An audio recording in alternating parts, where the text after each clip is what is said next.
നമസ്കാരം. എൻട്രിയുടെ ക്ലാസ്സിലേക്ക് എല്ലാവർക്കും സ്വാഗതം. ഇന്ന് നമ്മൾ ഡിസ്കസ് ചെയ്യാൻ പോകുന്നത് PSC പരീക്ഷകളിൽ ആവർത്തിച്ച് ചോദിക്കുന്ന ഒരു ടോപ്പിക്, പഞ്ചവത്സര പദ്ധതികൾ. അത് കണക്റ്റിംഗ് കോഡൊക്കെ വെച്ച് നമുക്ക് മാറിപ്പോകാതെ കൃത്യമായിട്ട് എങ്ങനെ ഓർത്തെടുക്കാം എന്നതാണ്. പഞ്ചവത്സര പദ്ധതികൾ മിക്കവാറും എല്ലാ എക്സാമിനേഷനും തന്നെ എക്കണോമിക്സിന്റെ സിലബസിൽ നിന്ന് നിങ്ങൾക്ക് ചോദ്യം വരാറുണ്ട്. എല്ലാവരും നന്നായിട്ട് പഠിക്കുന്നതാണെങ്കിൽ കൂടെ പലപ്പോഴും പഞ്ചവത്സര പദ്ധതികളിൽ നിന്ന് ചോദ്യം വരുമ്പോൾ ഈ 12 പഞ്ചവത്സര പദ്ധതികൾ നമ്മൾ പഠിച്ചിട്ട് പോകുമ്പോൾ അങ്ങോട്ടും ഇങ്ങോട്ടൊക്കെ ചിലപ്പോൾ കൺഫ്യൂഷൻ വരാറുണ്ട്. അതുകൊണ്ട് തന്നെ ഇന്ന് നമ്മൾ കൺഫ്യൂഷനൊക്കെ മാറ്റി കണക്റ്റിംഗ് കോഡ് വേർഡ്സ് ഒക്കെ വെച്ചിട്ട് കൃത്യമായിട്ട് പഞ്ചവത്സര പദ്ധതികൾ നന്നായിട്ട് പഠിക്കാൻ പോവാണ്. അപ്പം ആദ്യം മുതൽ അവസാനം വരെ നിങ്ങൾ ഫുള്ളായിട്ട് കേട്ടിരിക്കുക. ഞാൻ പറയുന്ന ഫാക്ട്സ് അങ്ങനെ തന്നെ, കണക്റ്റിംഗ് കോഡൊക്കെ അങ്ങനെ തന്നെ എടുത്ത് നിങ്ങൾ കോഡൊക്കെ നോട്ട് ചെയ്ത് വെച്ച് കൃത്യമായിട്ട് ഇരുന്ന് കേട്ട് പഠിച്ചാലും നമുക്ക് ഈ ക്ലാസ് കഴിയുമ്പോൾ തന്നെ ഈ ടോപ്പിക്ക് തറവായിട്ട് പഠിക്കാം. അപ്പോൾ റെഡിയാണല്ലോ, നമുക്ക് സ്റ്റാർട്ട് ചെയ്യാം. പഞ്ചവത്സര പദ്ധതികൾ. ആസൂത്രണ കമ്മീഷൻ വിഭാവനം ചെയ്ത പദ്ധതികളെയാണ് പഞ്ചവത്സര പദ്ധതികൾ എന്ന് അറിയപ്പെടുന്നത്. പ്ലാനിംഗ് കമ്മീഷനാണ് പഞ്ചവത്സര പദ്ധതികൾ വിഭാവനം ചെയ്തത്, അല്ലെ? നമ്മുടെ രാജ്യത്തിന്റെ സാമ്പത്തികമായിട്ടുള്ള വളർച്ചയ്ക്ക് വേണ്ടിയിട്ട് ആസൂത്രണ കമ്മീഷനാണ് ഇങ്ങനെ പഞ്ചവത്സര പദ്ധതികൾ വിഭാവനം ചെയ്തത്. പഞ്ചവത്സരം പേരിലുണ്ട്, അല്ലെ? 5 വർഷത്തേക്കാണ് ഈ പദ്ധതികൾ വരുന്നത്. ഒരു പ്രത്യേക മേഖലയ്ക്ക് മുൻഗണന നൽകി 5 വർഷം കൊണ്ട് ലക്ഷ്യം നേടുക എന്നതാണ് പഞ്ചവത്സര പദ്ധതികൾ കൊണ്ട് ഉദ്ദേശിക്കുന്നത്. ഏതെങ്കിലും ഒരു പെർട്ടിക്കുലർ ഏരിയയ്ക്ക് ഇമ്പോർട്ടൻസ് കൊടുത്തുകൊണ്ട് 5 വർഷം കൊണ്ട് ആ ഒരു ലക്ഷ്യം നേടിയെടുക്കുക. അങ്ങനെയാണ് ഈ പഞ്ചവത്സര പദ്ധതികൾ പ്ലാനിംഗ് കമ്മീഷൻ പ്ലാൻ ചെയ്തിട്ടുണ്ടായിരുന്നത്. ഓക്കെ, ഈ പഞ്ചവത്സര പദ്ധതിയുടെ പ്രധാനപ്പെട്ട ലക്ഷ്യങ്ങൾ എന്ന് പറയുന്നത് മൊത്ത ആഭ്യന്തര വളർച്ച, രാജ്യത്തിന്റെ മൊത്ത ആഭ്യന്തര വളർച്ച, രാജ്യം സ്വാശ്രയത്വം നേടിയെടുക്കുക, ആധുനികവൽക്കരണം, സമത്വം, ഇതൊക്കെയായിരുന്നു. ഓക്കെ, അപ്പൊ പഞ്ചവത്സര പദ്ധതികളുടെ ഉദ്ദേശം എന്ന് പറയുന്നത് ഏതെങ്കിലും ഒരു പ്രത്യേക മേഖലയ്ക്ക് മുൻഗണന കൊടുത്തുകൊണ്ട് 5 വർഷം കൊണ്ട് ലക്ഷ്യം നേടുക എന്നുള്ളതായിരുന്നു. പ്രധാനപ്പെട്ട അല്ലെങ്കിൽ പ്രാധാന്യം കൊടുത്തിരുന്ന മേഖലകളാണ് സ്വയം പര്യാപ്തത, ആധുനികവൽക്കരണം, മൊത്ത ആഭ്യന്തര വളർച്ച, സമത്വം എന്നിവയൊക്കെ. ഓക്കെ, അപ്പൊ 12 പഞ്ചവത്സര പദ്ധതികൾ നമ്മൾ 1 by 1 ആയിട്ട് നോക്കാൻ പോവാണ്. അപ്പൊ നമ്മൾ ഇത് ഒരുമിച്ച് 12 എണ്ണം പഠിക്കുന്നതിന് പകരം 2 പാർട്ടായിട്ടായിരിക്കും ഈ ക്ലാസ് നിങ്ങളിലേക്ക് എത്തുക. ഇന്ന് നമ്മൾ 1 മുതൽ 5 വരെയുള്ള പഞ്ചവത്സര പദ്ധതികൾ ഒരുമിച്ച് പഠിക്കും. അതിനുശേഷം അടുത്ത പാർട്ടിൽ നമ്മൾ 6 തൊട്ട് 12 വരെയുള്ളത് പഠിക്കും. നിങ്ങൾ പൂർണ്ണമായിട്ടും 2 പാർട്ടും കണ്ട് തന്നെ ഈ ടോപ്പിക്ക് തറവാക്കാൻ ശ്രമിക്കുക. നമുക്ക് 1ാം പഞ്ചവത്സര പദ്ധതിയിലേക്ക് കടക്കാം. 1ാം പഞ്ചവത്സര പദ്ധതി. ആദ്യമേ തന്നെ നമുക്ക് വർഷമാണ് അറിഞ്ഞിരിക്കേണ്ടത്. ഓരോ പഞ്ചവത്സര പദ്ധതികളുടെയും വർഷം വളരെയധികം പ്രാധാന്യമുള്ളതാണ്. അപ്പൊ 1ാം പഞ്ചവത്സര പദ്ധതിയുടെ വർഷം ഓർത്തെടുക്കാൻ വേണ്ടിയിട്ട് ഈ ഒരു 1, അല്ലെ, സ്റ്റാർട്ടിങ്ങിലും എൻഡിങ്ങിലും ഒരു 1 ഉണ്ട്. 1951. 51ലാണ് 1ാം പഞ്ചവത്സര പദ്ധതി സ്റ്റാർട്ട് ചെയ്യുന്നത്. 1951 മുതൽ 1956 വരെ 5 വർഷമാണല്ലോ. അപ്പൊ നമുക്ക് 1951 1ാം പഞ്ചവത്സര പദ്ധതി 1951 സ്റ്റാർട്ട് ചെയ്യുന്നു. 1ൽ നിന്ന് തുടങ്ങി അടുത്ത 5 വർഷത്തേക്കാണ്. 51 മുതൽ 56 വരെയാണ്. 1951 ഏപ്രിൽ 1-നാണ് 1ാം പഞ്ചവത്സര പദ്ധതി സ്റ്റാർട്ട് ചെയ്യുന്നത്. ഈ 1ാം പഞ്ചവത്സര പദ്ധതിയുടെ കരട് രൂപം പാർലമെന്റിൽ അവതരിപ്പിച്ചത് ആര്? അന്നത്തെ പ്രധാനമന്ത്രിയായിരുന്ന ജവഹർലാൽ നെഹ്റു ആണ്. 1ാം പഞ്ചവത്സര പദ്ധതിയുടെ കരട് രൂപം പാർലമെന്റിൽ അവതരിപ്പിച്ചത് ആരാണ്? ജവഹർലാൽ നെഹ്റു ആണ്. ഓക്കെ, ഇനി എന്തൊക്കെയാണ് 1ാം പഞ്ചവത്സര പദ്ധതിയുമായിട്ട് ബന്ധപ്പെട്ട് PSC ചോദിക്കുന്ന ചോദ്യങ്ങൾ? ഇതൊക്കെ കൃത്യമായിട്ട് ആൻസർ ചെയ്യാൻ വേണ്ടി ഞാൻ കുറച്ച് കണക്റ്റിംഗ് കോഡ് വേർഡ്സ് പറഞ്ഞുതരാൻ പോവാണ്. ഇത് നിങ്ങളൊന്ന് കൃത്യമായിട്ടൊന്ന് എടുത്ത് ബ്രെയിനിൽ വെച്ചാൽ നിങ്ങൾക്ക് ഓർത്തെടുത്ത് ഇതിൽ നിന്ന് വരുന്ന ചോദ്യങ്ങൾക്ക് ആൻസർ ചെയ്യാനായിട്ട് പറ്റുന്നതായിരിക്കും. അപ്പോൾ 1ാം പഞ്ചവത്സര പദ്ധതി എന്ന് പറയുമ്പോൾ തന്നെ നമ്മളൊരു ചെറിയൊരു സ്റ്റോറി പോലെ, ഒരു രാജാവിന്റെ കഥ പോലെ ഓർക്കുക. ഓക്കെ, ഒരു രാജാവ് ഉണ്ടായിരുന്നു. ഈ രാജാവിന് കൃഷിയോട് വലിയ ഇഷ്ടമാണ്. വലിയൊരു കൃഷിക്കാരനാണ്. അദ്ദേഹത്തിന് കൃഷിയോട് വലിയ ഇഷ്ടമാണ്. അപ്പൊ കൃഷിയൊക്കെ ചെയ്യാനായിട്ട് അദ്ദേഹത്തിന് തോട്ടമൊക്കെ ഉണ്ടായിരുന്നു. അപ്പൊ കൃഷിയാകുമ്പോൾ ഓഫ് കോഴ്സ് അവിടെ വെള്ളത്തിന്റെ ആവശ്യമുണ്ട്. അപ്പൊ ജലസേചനം നടത്തണം. അപ്പൊ ജലസേചനം എന്ന് പറയുമ്പോൾ അവിടെ കുറച്ച് ഡാംസ് ഒക്കെ ആവശ്യമുണ്ട്. അപ്പൊ അദ്ദേഹം കുറച്ച് ഡാംസ് ഒക്കെ കൺസ്ട്രക്ട് ചെയ്തിട്ടുണ്ടായിരുന്നു. പിന്നെ ഓഫ് കോഴ്സ് വെള്ളമൊക്കെ പമ്പ് ചെയ്യണമെന്നുണ്ടെങ്കിൽ അവിടെ ഇലക്ട്രിസിറ്റി വേണം. അപ്പൊ വൈദ്യുതീകരണം. അപ്പൊ കോഡ് വേർഡ്സ് എങ്ങനെയാണ് നമ്മൾ കണക്ട് ചെയ്യേണ്ടത്? രാജാവിന്റെ സ്റ്റോറിയാണ് 1ാം പഞ്ചവത്സര പദ്ധതിയിൽ നമ്മൾ പറയുന്നത്. രാജാവിന് കൃഷിയോട് ഇഷ്ടം, കൃഷിക്ക് തോട്ടമുണ്ട്, ജലസേചന ആവശ്യമുണ്ട്, ഡാംസ്, അല്ലെ, ജലസേചനത്തിനായിട്ട് ഡാംസ്, അതുപോലെ തന്നെ ഇലക്ട്രിസിറ്റി, വൈദ്യുതീകരണം. ഇനി ഈ രാജാവിന് 5 മക്കളുണ്ട്. അവർ 5 IITസിലാണ് പഠിക്കുന്നത്. 5 IITസിൽ പഠിക്കുന്ന 5 മക്കളുണ്ട് കേട്ടോ രാജാവിന്. 5 IITസിലാണ് അവർ പഠിക്കുന്ന 5 മക്കൾ. ഓക്കെ, ഈ 5 മക്കൾ എന്ന് പറയുമ്പോൾ കുറച്ച് കൂടുതലല്ലേ? അതുകൊണ്ട് കുറച്ചൊരു കുടുംബാസൂത്രണത്തെ പറ്റിയൊക്കെ ചിന്തിച്ചിരുന്നു. അപ്പൊ കുടുംബാസൂത്രണം, അതുപോലെ തന്നെ ഈ 2 വാക്കുകളൂടെ പഠിച്ചു വെക്കുക, NES UGC.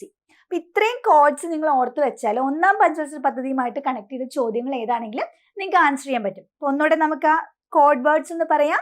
ഒന്നാം പഞ്ചവത്സര പദ്ധതി രാജാവിന്റെ കഥയാണ്. നമ്മുടെ രാജാവിന് ഇഷ്ടം എന്താ? കൃഷിയാണ്. രാജാവ് കൃഷിക്ക് വേണ്ടിയിട്ട് തോട്ടങ്ങൾ ഉണ്ടായിരുന്നു, ജലസേചനം, ഡാംസ്, പിന്നെ എന്താണ്, പമ്പ്, വെള്ളം പമ്പ് ചെയ്യാനായിട്ട് ഇലക്ട്രിസിറ്റി, വൈദ്യുതീകരണം, 5 മക്കള്, 5 IITs, കുടുംബാസൂത്രണം, പിന്നെ NES, UGC, ഇത്രയൊക്കെയാണ് നമ്മൾ കണക്ട് ചെയ്യുന്നത്. ഇനി ഇതിന്റെ ചോദ്യങ്ങൾ നമുക്ക് പഠിക്കാം. അപ്പൊ നമുക്ക് സിമ്പിൾ ആയിട്ട് കണക്ട് ചെയ്യാൻ പറ്റും. അതിനു മുന്നേ ഈ ഒരു പോയിന്റ് നിങ്ങൾ പഠിച്ചു വെച്ചോളണം. ഒന്നാം പഞ്ചവത്സര പദ്ധതി അറിയപ്പെടുന്നത് ഹരോൾഡ് ഡോമർ മോഡൽ പദ്ധതി എന്നാണ്. ഹരോൾഡ് ഡോമർ മോഡൽ പദ്ധതി എന്ന് അറിയപ്പെടുന്നത് ഏത് പഞ്ചവത്സര പദ്ധതിയാണെന്ന് പലതവണ ചോദിച്ചിട്ടുണ്ട്. ഒന്നാം പഞ്ചവത്സര പദ്ധതി അറിയപ്പെടുന്ന പേരാണ് ഹരോൾഡ് ഡോമർ മോഡൽ പദ്ധതി. ഹരോൾഡ് ഡോമർ മോഡൽ ഒന്നാം പഞ്ചവത്സര പദ്ധതിയാണ്. ഇനി നമ്മുടെ കോഡ് വെച്ച് നമുക്ക് കണക്ട് ചെയ്യണ്ടേ? രാജാവിന്റെ കാര്യമാണെന്ന് പറഞ്ഞു. ഇവിടെ രാജാവ് എന്ന വാക്ക് കേൾക്കുമ്പോൾ നിങ്ങളുടെ മൈൻഡിൽ വരേണ്ടത് ഈ പേരാണ്, KN രാജ്. ഒന്നാം പഞ്ചവത്സര പദ്ധതിയുടെ നടത്തിപ്പിൽ പ്രധാന പങ്ക് വഹിച്ച മലയാളി ആരെന്നൊരു ചോദ്യം വരുമ്പോൾ ഓപ്ഷനിൽ ഉറപ്പായിട്ടും KN രാജ് എന്ന പേരുണ്ടാകും. അപ്പൊ നിങ്ങൾ ഒന്നാം പഞ്ചവത്സര പദ്ധതി എന്ന് കാണുമ്പോൾ തന്നെ നിങ്ങളുടെ മൈൻഡിൽ വരണം രാജാവിന്റെ കഥ, രാജ്. ആൻസർ നിങ്ങൾക്ക് അവിടെ നിന്ന് കണക്ട് ചെയ്യാൻ പറ്റും. KN രാജാണ് ഒന്നാം പഞ്ചവത്സര പദ്ധതിയുടെ നടത്തിപ്പിൽ പ്രധാന പങ്ക് വഹിച്ച മലയാളി. ഒരു മാർക്ക് കിട്ടിയില്ലേ? ഒരു ചോദ്യം കിട്ടിയില്ലേ?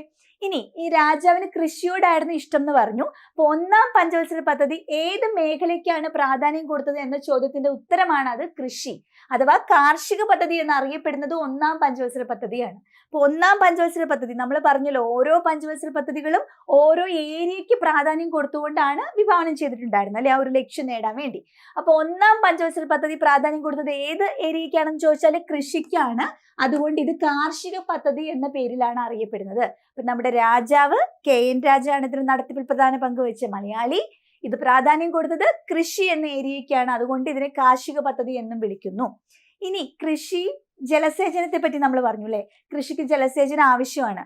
അപ്പോ അതുകൊണ്ട് നമ്മൾ മീൻ ചെയ്യുന്ന അല്ലെങ്കിൽ അവിടുത്തെ ക്വസ്റ്റ്യൻ ഇതാണ്, വൻകിട ജലസേചന പദ്ധതികൾ സ്ഥാപിക്കപ്പെട്ടത് ഏത് പഞ്ചവത്സര പദ്ധതി കാലത്താണ്? ഒന്നാം പഞ്ചവത്സര പദ്ധതി കാലത്താണ്.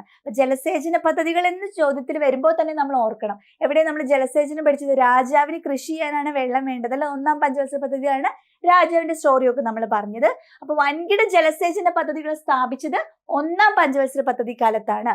അക്കാലത്ത് സ്ഥാപിക്കപ്പെട്ട വൻകിട ജലസേചന പദ്ധതികളാണ് ഭക്രാനങ്കൽ, ഹിരാക്കുഡ്, ദാമോദർ വാലി ഒക്കെ. ഭക്രാനങ്കല്, ഹിരാക്കുഡ്, ദാമോദർ വാലിയൊക്കെ ഒന്നാം പഞ്ചവത്സര പദ്ധതി കാലത്ത് നിലവിൽ വന്നിട്ടുള്ള വൻകിട ജലസേചന പദ്ധതികളാണ്. ഈ ഓരോ ജലസേചന പദ്ധതികളും ഏത് നദിയിലാണ്, ഇങ്ങനെയുള്ള കാര്യങ്ങളൊക്കെ ഇന്ത്യൻ ജോഗ്രഫിയിൽ നിങ്ങൾ പഠിക്കുന്നതാണ്. സോ നമുക്കിവിടെ ഈ പദ്ധതികളൊക്കെ ഏത് പഞ്ചവത്സര പദ്ധതി കാലത്താണ് വന്നതെന്നാണ് അറിയേണ്ടത്. ഒന്നാം പഞ്ചവത്സര പദ്ധതി കാലത്ത് സ്ഥാപിക്കപ്പെട്ട ജലസേചന പദ്ധതികളാണ് ഏതൊക്കെ? ഭക്രാനങ്കല്, ഹിരാക്കുഡ്, ദാമോദർ വാലി. ഇത്രയും ക്ലിയർ ആണല്ലോ. ഇനി ഒന്നാം പഞ്ചവത്സര പദ്ധതിയുമായിട്ട് ബന്ധപ്പെട്ട് നമ്മൾ പറഞ്ഞായിരുന്നു, രാജാവിന്റെ സ്റ്റോറിയിൽ അദ്ദേഹത്തിന് 5 മക്കളുണ്ട് എന്നല്ലേ, 5 പേരും 5 IIT-യിലാണ് പഠിക്കണമെന്ന് ഞാൻ പറഞ്ഞു. ആ ചോദ്യം ഇതാണ്, അതായത് ഒന്നാം പഞ്ചവത്സര പദ്ധതി കാലത്താണ് 5 IITs സ്ഥാപിക്കപ്പെട്ടിട്ടുണ്ടായിരുന്നത്. ഇന്ത്യയിൽ 5 IITs നിലവിൽ വന്നത് ഒന്നാം പഞ്ചവത്സര പദ്ധതി കാലത്താണ്. ഏതൊക്കെയാണ് ആ 5 IITs എന്ന് അറിയാമോ? Kharagpur, Bombay, Madras, Kanpur, Delhi. Kharagpur, IIT Kharagpur, IIT Bombay, IIT Madras, IIT Kanpur and IIT Delhi. ഈ 5 IITs നിലവിൽ വന്നത് ഏത് പഞ്ചവത്സര പദ്ധതി കാലത്താണ്? 5 IIT പറയുമ്പോൾ ഓർക്കണം, നമ്മുടെ രാജാവ് അല്ലെ 5 മക്കളെ 5 IIT-യിൽ പഠിപ്പിച്ചു എന്നൊക്കെ നമ്മൾ സ്റ്റോറിയിൽ പറഞ്ഞിട്ടുണ്ടായിരുന്നു. ഇതൊക്കെ ഒന്നാം പഞ്ചവത്സര പദ്ധതി കാലത്താണ്. ഓക്കെ. ഇനി രാജാവിന് കൃഷിക്ക് തോട്ടമൊക്കെ ഉണ്ടായിരുന്നു എന്ന് പറഞ്ഞല്ലോ. അപ്പൊ തോട്ടം എന്ന് കാണുമ്പോൾ നിങ്ങളുടെ മൈൻഡിൽ വരണം തോട്ടപ്പള്ളി സ്പിൽവേ. നമ്മുടെ കേരളത്തില് കുട്ടനാട്ടിലെ വെള്ളപ്പൊക്കം തടയാൻ വേണ്ടിയിട്ട് വേമ്പനാട്ട് കായലിലെ തോട്ടപ്പള്ളി സ്പിൽവേ സ്ഥാപിക്കപ്പെട്ടിട്ടുണ്ടായിരുന്നു. അത് ഈ ഒന്നാം പഞ്ചവത്സര പദ്ധതി കാലത്താണ്, 1955-ലാണ്. അപ്പൊ തോട്ടപ്പള്ളി സ്പിൽവേ ഏത് പഞ്ചവത്സര പദ്ധതി കാലത്താണ് അതിന്റെ നിർമ്മാണം നടന്നതെന്ന് ചോദിച്ചാൽ ഒന്നാം പഞ്ചവത്സര പദ്ധതി കാലത്താണ്. അപ്പൊ തോട്ടം എന്നുള്ളത് തോട്ടപ്പള്ളി സ്പിൽവേനെ കണക്ട് ചെയ്യാനാണ് ഉദ്ദേശിച്ചത്. അപ്പൊ നിങ്ങൾക്ക് ഈ കോഡ് വെച്ചിട്ട് നിങ്ങൾക്ക് തന്നെ ഈസി ആയിട്ട് ഒന്നാം പഞ്ചവത്സര പദ്ധതിയുമായിട്ട് ബന്ധപ്പെട്ട് PSC ചോദിക്കുന്ന ചോദ്യങ്ങളും ഉത്തരങ്ങളും പറയാൻ സാധിക്കില്ലേ?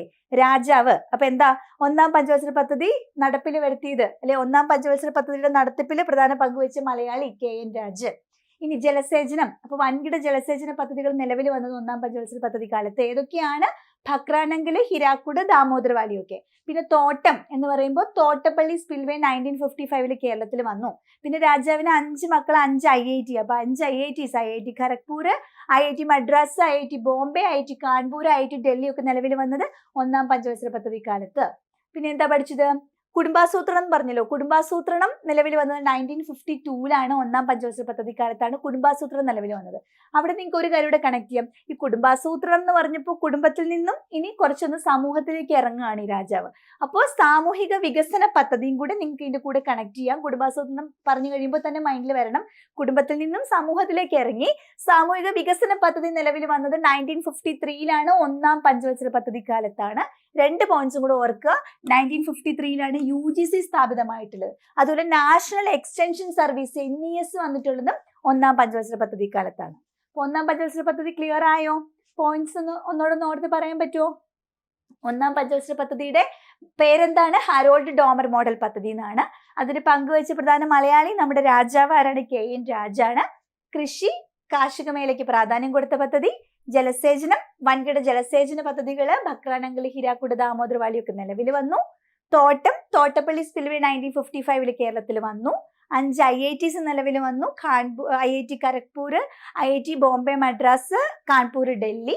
പിന്നെ UGC NES ഒക്കെ നിലവിൽ വന്നു. UGC 1953 NES നിലവിൽ വന്നു. 1952 തന്നെ കുടുംബാസൂത്രണം, പിന്നെ സമൂഹത്തിലേക്ക് സാമൂഹിക വികസന പദ്ധതി 1953 നിലവിൽ വന്നു. ഇതൊക്കെ ഒന്നാം പഞ്ചവത്സര പദ്ധതിയുമായിട്ട് ബന്ധപ്പെട്ട പ്രധാനപ്പെട്ട ചോദ്യങ്ങളാണ്. ഒന്നാം പഞ്ചവത്സര പദ്ധതിയിൽ പ്ലാൻ ചെയ്തിരുന്ന വളർച്ചാ നിരക്ക് എന്ന് പറയുന്നത് 2.1% ആയിരുന്നു. 2.1% വളർച്ചാ നിരക്ക് പ്ലാൻ ചെയ്തപ്പോൾ എത്ര പെർസെന്റേജ് നേടിയെന്നറിയോ? 3.6% വളർച്ചാ നിരക്ക് നേടി. ലക്ഷ്യത്തിന് മേലെ അല്ലെ, നമ്മൾ പ്ലാൻ ചെയ്യുന്ന ടാർഗറ്റിനേക്കാളും കൂടുതലായിരുന്നു. അപ്പൊ അതൊരു സക്സസ്ഫുൾ ആയിട്ടുള്ള പഞ്ചവത്സര പദ്ധതി ആയിരുന്നു. നേടിയത് 3.6% ആയിരുന്നു. ക്ലിയർ ആണല്ലോ? ഇത്രയുമാണ് ഒന്നാം പഞ്ചവത്സര പദ്ധതിയുമായിട്ട് ബന്ധപ്പെട്ട ഇമ്പോർട്ടന്റ് പോയിന്റ്സ്. 2.1% വളർച്ചാ നിരക്കും നേടിയത് 3.6%. അപ്പോൾ ഒന്നാം പഞ്ചവത്സര പദ്ധതി ഓക്കെ ആയെങ്കിൽ നമുക്ക് രണ്ടാം പഞ്ചവത്സര പദ്ധതിയുടെ പോയിന്റ്സ് നോക്കാം.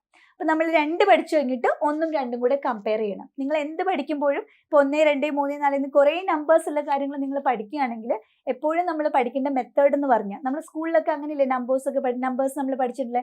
1, 2. അപ്പൊ ഹിന്ദിയൊക്കെ നമ്മൾ പഠിക്കുമ്പോൾ 1, 2, 3 ഒക്കെ പഠിക്കുമ്പോൾ 1, 2 പഠിച്ചിട്ട് 1, 2, 3 പഠിച്ചിട്ട് നമ്മൾ ഇത് ഒരുമിച്ച് പറഞ്ഞു നോക്കും. അതുപോലെ നിങ്ങൾ പഠിക്കണം. 1 പഠിച്ചിട്ട് 2 പഠിച്ചിട്ട് 1, 2 കൂടി നിങ്ങൾ ക്ലബ് ചെയ്ത് പഠിക്കണം. പിന്നെ 1, 2, 3 പഠിച്ചിട്ട് ഒരുമിച്ച് പറഞ്ഞു നോക്കണം. അപ്പൊ രണ്ടാം പഞ്ചവത്സര പദ്ധതിയുടെ കണക്റ്റിംഗ് കോഡ്സ് ഒക്കെ ആയിട്ട് നമുക്ക് നോക്കാം. രണ്ടാം പഞ്ചവത്സര പദ്ധതിയുടെ വർഷം, ആദ്യമേ വർഷം ഏതാണ്? 1 നമ്മൾ എങ്ങനെയാ വർഷം പറഞ്ഞേ? 1 സ്റ്റാർട്ട് ചെയ്യായിരുന്നു. 1951 തൊട്ട് 1956 വരെ 5 വർഷമായിരുന്നെങ്കിൽ അടുത്ത 5 വർഷമാണ് രണ്ടാം പഞ്ചവത്സര പദ്ധതി. അപ്പൊ എന്തൊക്കെയാണ്? 1956 മുതൽ 1956, 5, 61 വരെ അടുത്ത 5 വർഷമാണ് രണ്ടാം പഞ്ചവത്സര പദ്ധതി അല്ലെ. അപ്പൊ ഇയർ നമുക്കറിയാം 1956 തൊട്ട് 1961 വരെയാണ്. ഇനി ഒന്നാം പഞ്ചവത്സര പദ്ധതിയിൽ നമ്മൾ രാജാവിന്റെ കഥ പറഞ്ഞ പോലെ ഇവിടെ ഞാൻ കുറച്ച് കോഡ് വേർഡ്സ് പറഞ്ഞുതരാം. 1 കഴിഞ്ഞ് 2 ആയില്ലേ? നെക്സ്റ്റ് ഒരു സ്റ്റെപ്പിലോട്ട് കയറിയില്ലേ? അപ്പൊ രാജാവിനെ നമുക്കൊന്ന് പ്രൊമോട്ട് ചെയ്ത് മഹാരാജാവാക്കാം. ഓക്കെ, അപ്പൊ മഹാ എന്നുള്ള വാക്ക് ശ്രദ്ധിച്ചോളണം. മഹാരാജാവിന്റെ സ്റ്റോറിയാ പറയുന്നത്. അപ്പൊ ഒന്നാം പഞ്ചവത്സര പദ്ധതിയിലെ രാജാവ് കൃഷിക്കൊക്കെ പ്രാധാന്യം കൊടുത്തിരുന്നു. ഈ രാജാവ് കുറച്ചും കൂടെ ഒരു എന്താ പറയുക, കുറച്ചും കൂടി ഒരു മോഡേൺ കൈൻഡ് ഓഫ് തിങ്കിങ് ഉള്ള ആളാണ്. അപ്പൊ കൃഷിയൊക്കെ പോരാ, നമുക്ക് കുറച്ചും കൂടി ഇൻഡസ്ട്രിയൽ ഏരിയക്കൊക്കെ പ്രാധാന്യം കൊടുക്കണം, കുറച്ചും കൂടെ വ്യവസായത്തിനൊക്കെ ഇമ്പോർട്ടൻസ് കൊടുത്ത രാജാവാണ്. ഈ രാജാവ് കൃഷിയിലല്ലായിരുന്നു താല്പര്യം, വ്യവസായത്തിലായിരുന്നു താല്പര്യം. ഒന്ന് അപ്ഗ്രേഡ് ചെയ്തു അല്ലെ. അപ്പൊ ഈ രാജാവ് മഹാരാജാവാണ്. മഹാരാജാവ് വ്യവസായത്തിന് ഇഷ്ടപ്പെട്ടിരുന്ന മഹാരാജാവ്. കൂടുതൽ ആൾക്ക് ഇഷ്ടം ഇരുമ്പുരുക്ക് വ്യവസായമായിരുന്നു. എന്ത് വ്യവസായമാണ് ഈ മഹാരാജാവിന് ഇഷ്ടം?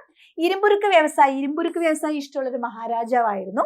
അപ്പോൾ ഈ വ്യവസായം എന്ന് പറയുമ്പോൾ ഇരുമ്പുരുക്കും അതിന്റെ കാര്യങ്ങളൊക്കെ ആയിട്ട് രാജാവിന് ട്രാൻസ്പോർട്ടേഷൻ, ഗതാഗതമൊക്കെ വളരെ ആവശ്യമാണ്. റോഡൊക്കെ വളരെ ആവശ്യമാണ്. അപ്പൊ ഗതാഗത വികസനത്തിനൊക്കെ പ്രാധാന്യം കൊടുത്ത ഒരു മഹാരാജാവിന്റെ കഥയാണ് രണ്ടാം പഞ്ചവത്സര പദ്ധതിയിൽ നമ്മൾ പഠിക്കാൻ പോകുന്നത്. അതിനു മുന്നേ ഈ രണ്ടാം പഞ്ചവത്സര പദ്ധതിയുടെ വേറൊരു പേരാണ് വ്യാവസായിക പദ്ധതി എന്ന് പറയുന്നത്. വ്യാവസായിക പദ്ധതി എന്നറിയപ്പെടുന്നത് രണ്ടാം പഞ്ചവത്സര പദ്ധതിയാണ്. ഒന്നാം പഞ്ചവത്സര പദ്ധതിയുടെ രാജാവിന് കൃഷിയായിരുന്നല്ലോ ഇഷ്ടം, അതിനെ നമ്മൾ കാർഷിക പദ്ധതി എന്നല്ലേ വിളിച്ചത്. ഇവിടുത്തെ മഹാരാജാവിന് വ്യവസായമല്ലേ ഇഷ്ടം, അതുകൊണ്ട് ഇതിനെ വ്യാവസായിക പദ്ധതി എന്ന് വിളിക്കാം. ഈ പദ്ധതിക്ക് 2 ലക്ഷ്യങ്ങൾ ഉണ്ടായിരുന്നു. ഈ പദ്ധതിയുടെ പ്രധാനപ്പെട്ട ഒരു ഉദ്ദേശം എന്ന് പറയുന്നത് സോഷ്യലിസ്റ്റ് സമൂഹത്തെ വാർത്തെടുക്കുക എന്നുള്ളതായിരുന്നു. രണ്ടാം പഞ്ചവത്സര പദ്ധതിയുടെ ഉദ്ദേശം എന്ന് പറഞ്ഞത് സോഷ്യലിസ്റ്റ് സമൂഹത്തെ വാർത്തെടുക്കുക എന്നുള്ളതായിരുന്നു.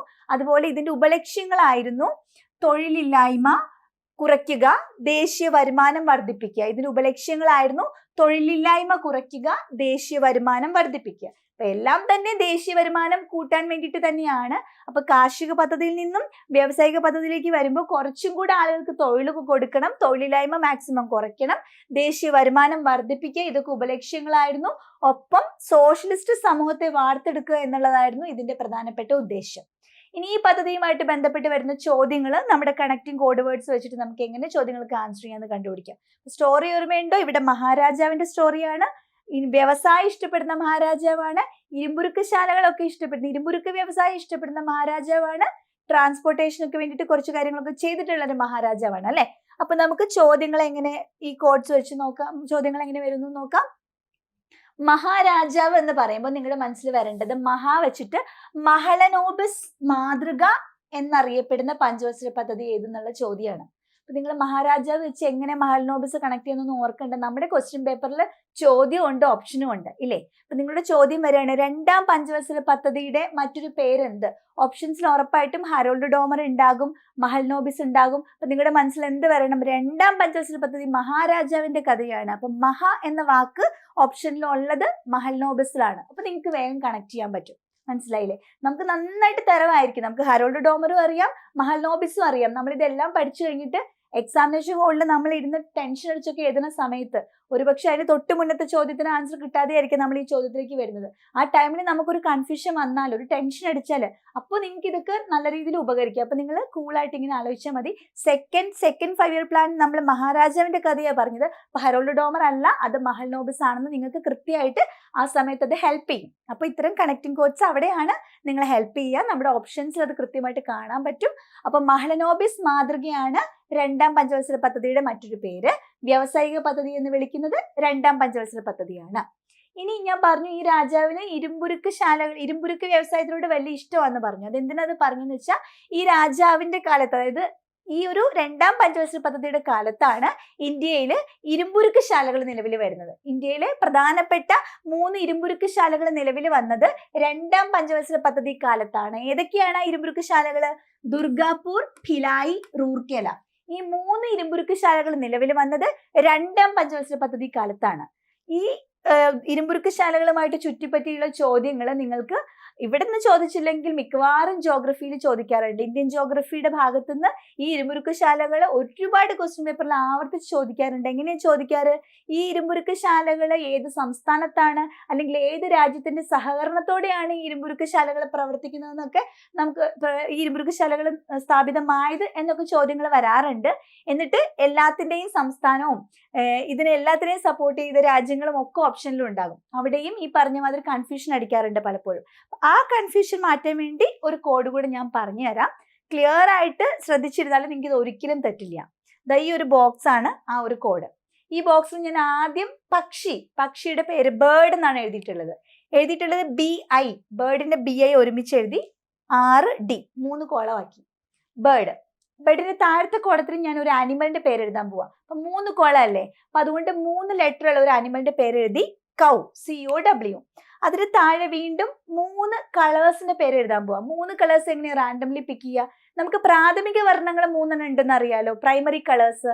ആ പ്രൈമറി കളേഴ്സും കൂടെ അപ്പൊ നമുക്ക് പഠിക്കല്ലേ. RGB, റെഡ്, ഗ്രീൻ, ബ്ലൂ ആണ് പ്രൈമറി കളേഴ്സ്. അവരെ ഞാൻ അടുത്ത കോളത്തിൽ എഴുതി. ഓക്കെ, അപ്പൊ ഈ ഒരു കോളം മൈൻഡിലുണ്ടെങ്കിൽ നിങ്ങൾക്ക് തെറ്റാതെ ആൻസർ കണ്ടുപിടിക്കാം. ഈ 3 ഇരുമ്പുരുക്ക് ശാലകൾ ഏത് സംസ്ഥാനത്താണ് നിലവിൽ വന്നിട്ടുള്ളതെന്നും ഏതൊക്കെ രാജ്യങ്ങളുടെ സഹായത്തോട് കൂടിയിട്ടാണ് ഈ 3 ഇരുമ്പുരുക്ക് ശാലകൾ നിലവിൽ വന്നതെന്നും എങ്ങനെ കണക്ട് ചെയ്യാം? ബേർഡ്, BIന്റെ താഴെ കൗവിന്റെ Cയും പിന്നെ പ്രൈമറി കളേഴ്സിലെ R ആണ് എഴുതിയിട്ടുള്ളത്. Rന്റെ താഴെ കൗവിന്റെ Oയും പ്രൈമറി കളേഴ്സിലെ Gയും ആണ് എഴുതിയിട്ടുള്ളത്. Dന്റെ താഴെ കൗവിന്റെ Wയും പ്രൈമറി കളേഴ്സിലെ Bയും അല്ലേ എഴുതിയിട്ടുള്ളത്. ഈ BI എന്ന് പറയുന്നത് ഭിലായി എന്ന് പറയുന്ന ഇരുമ്പുരുക്ക് ശാലയാണ്. BI ഭിലായിനെയാണ് സൂചിപ്പിക്കുന്നത്. R എന്താണ്? റൂർക്കേല എന്ന് പറയുന്ന ഇരുമ്പുരുക്ക് ശാലയെയും ഈ D എന്ന് പറയുന്നത് ദുർഗാപൂർ എന്ന ഇരുമ്പുരുക്ക് ശാലയുമാണ്. ഇങ്ങനെ നേരെ എഴുതിയിട്ടുള്ളത് 3 ഇരുമ്പുരുക്ക് ശാലകളുടെ പേരാണ്. ഭിലായി, റൂർക്കേല, ദുർഗാപൂർ. താഴത്തെ COW സംസ്ഥാനങ്ങളുടെ സ്റ്റാർട്ടിംഗ് ലെറ്റർ ആണ്. C എന്ന് പറയുമ്പോൾ ഛത്തീസ്ഗഡ് ആണ്. ഛത്തീസ്ഗഡ് നമ്മുടെ ഓപ്ഷനിൽ കാണുമല്ലോ. അപ്പൊ സി നിങ്ങൾ കണക്ട് ചെയ്യാലോ. ഛത്തീസ്ഗഡിൽ ഒരെണ്ണം ഉണ്ടെന്ന് ഉറപ്പാണല്ലോ. അപ്പൊ ഛത്തീസ്ഗഡ് ആണ് C. O Odisha and W west Bengal. O വെച്ചിട്ടുള്ള ഒരു state Odisha and W west Bengal. താഴത്തെ RGB വരുമ്പോ ഇവിടെ 3 രാജ്യങ്ങളാണ്, ഇരുമ്പുരുക്ക് സഹായം കൊടുത്ത 3 രാജ്യങ്ങളാണ്, 3 വിദേശ രാജ്യങ്ങളാണ്. R ഫോർ റഷ്യ അല്ലെ, പഴയ സോവിയറ്റ് യൂണിയൻ, റഷ്യയുടെ പഴയ പേര് സോവിയറ്റ് യൂണിയൻ. ഇവിടെ R റഷ്യ എന്ന് എടുക്കുക, G for Germany and B for Britain. Okay, ഇനി നമുക്ക് എങ്ങനെ കണക്ട് ചെയ്യിപ്പിക്കാം? താഴേട്ട് നിങ്ങൾ കണക്ട് ചെയ്യണേ. എങ്ങനെയാ? BI ബിലായി ഇരുമ്പുരുക്കുശാല ഏത് സംസ്ഥാനത്ത്? സിയിൽ സ്റ്റാർട്ട് ചെയ്യുന്ന ഛത്തീസ്ഗഡില്. ആരുടെ സഹായത്താല് വന്നു? ആറിൽ സ്റ്റാർട്ട് ചെയ്യുന്ന റഷ്യയുടെ സഹായത്താല് വന്നു. സിമ്പിൾ അല്ലേ? ഇനി ഇവിടെ 6 റൂർക്കേല ഇരുമ്പുരുക്കുശാല ഏത് സംസ്ഥാനത്തെ സഹായം? ഏത് സംസ്ഥാനത്ത് വന്നു? ഓയിൽ സ്റ്റാർട്ട് ചെയ്യുന്ന ഒഡീഷയിലാണ് ഉള്ളത്. ഏത്? റൂർക്കേല. ആരുടെ സഹായം? ജിയിൽ സ്റ്റാർട്ട് ചെയ്യുന്ന ജർമ്മനി എന്ന് പറഞ്ഞ രാജ്യത്തിന്റെ സഹായമാണ്. ഇനി D ദുർഗാപൂര്. ദുർഗാപൂർ ഏത് സംസ്ഥാനത്ത്? ഡബ്ല്യൂല് സ്റ്റാർട്ട് ചെയ്യുന്ന വെസ്റ്റ് ബംഗാളില്. ആരുടെ സഹായം? ബിയില് സ്റ്റാർട്ട് ചെയ്യുന്ന ബ്രിട്ടന്റെ സഹായം. ഓക്കെ, അപ്പൊ ഇത് 3 ആണ്. നേരെ ഇങ്ങനെ നിങ്ങൾ കോളം വൈസ് ഓർത്ത് വെച്ചാൽ മതി. BI ബിലായി, C ബിലായി ഛത്തീസ്ഗഡില്, 6 റഷ്യയുടെ സഹായം.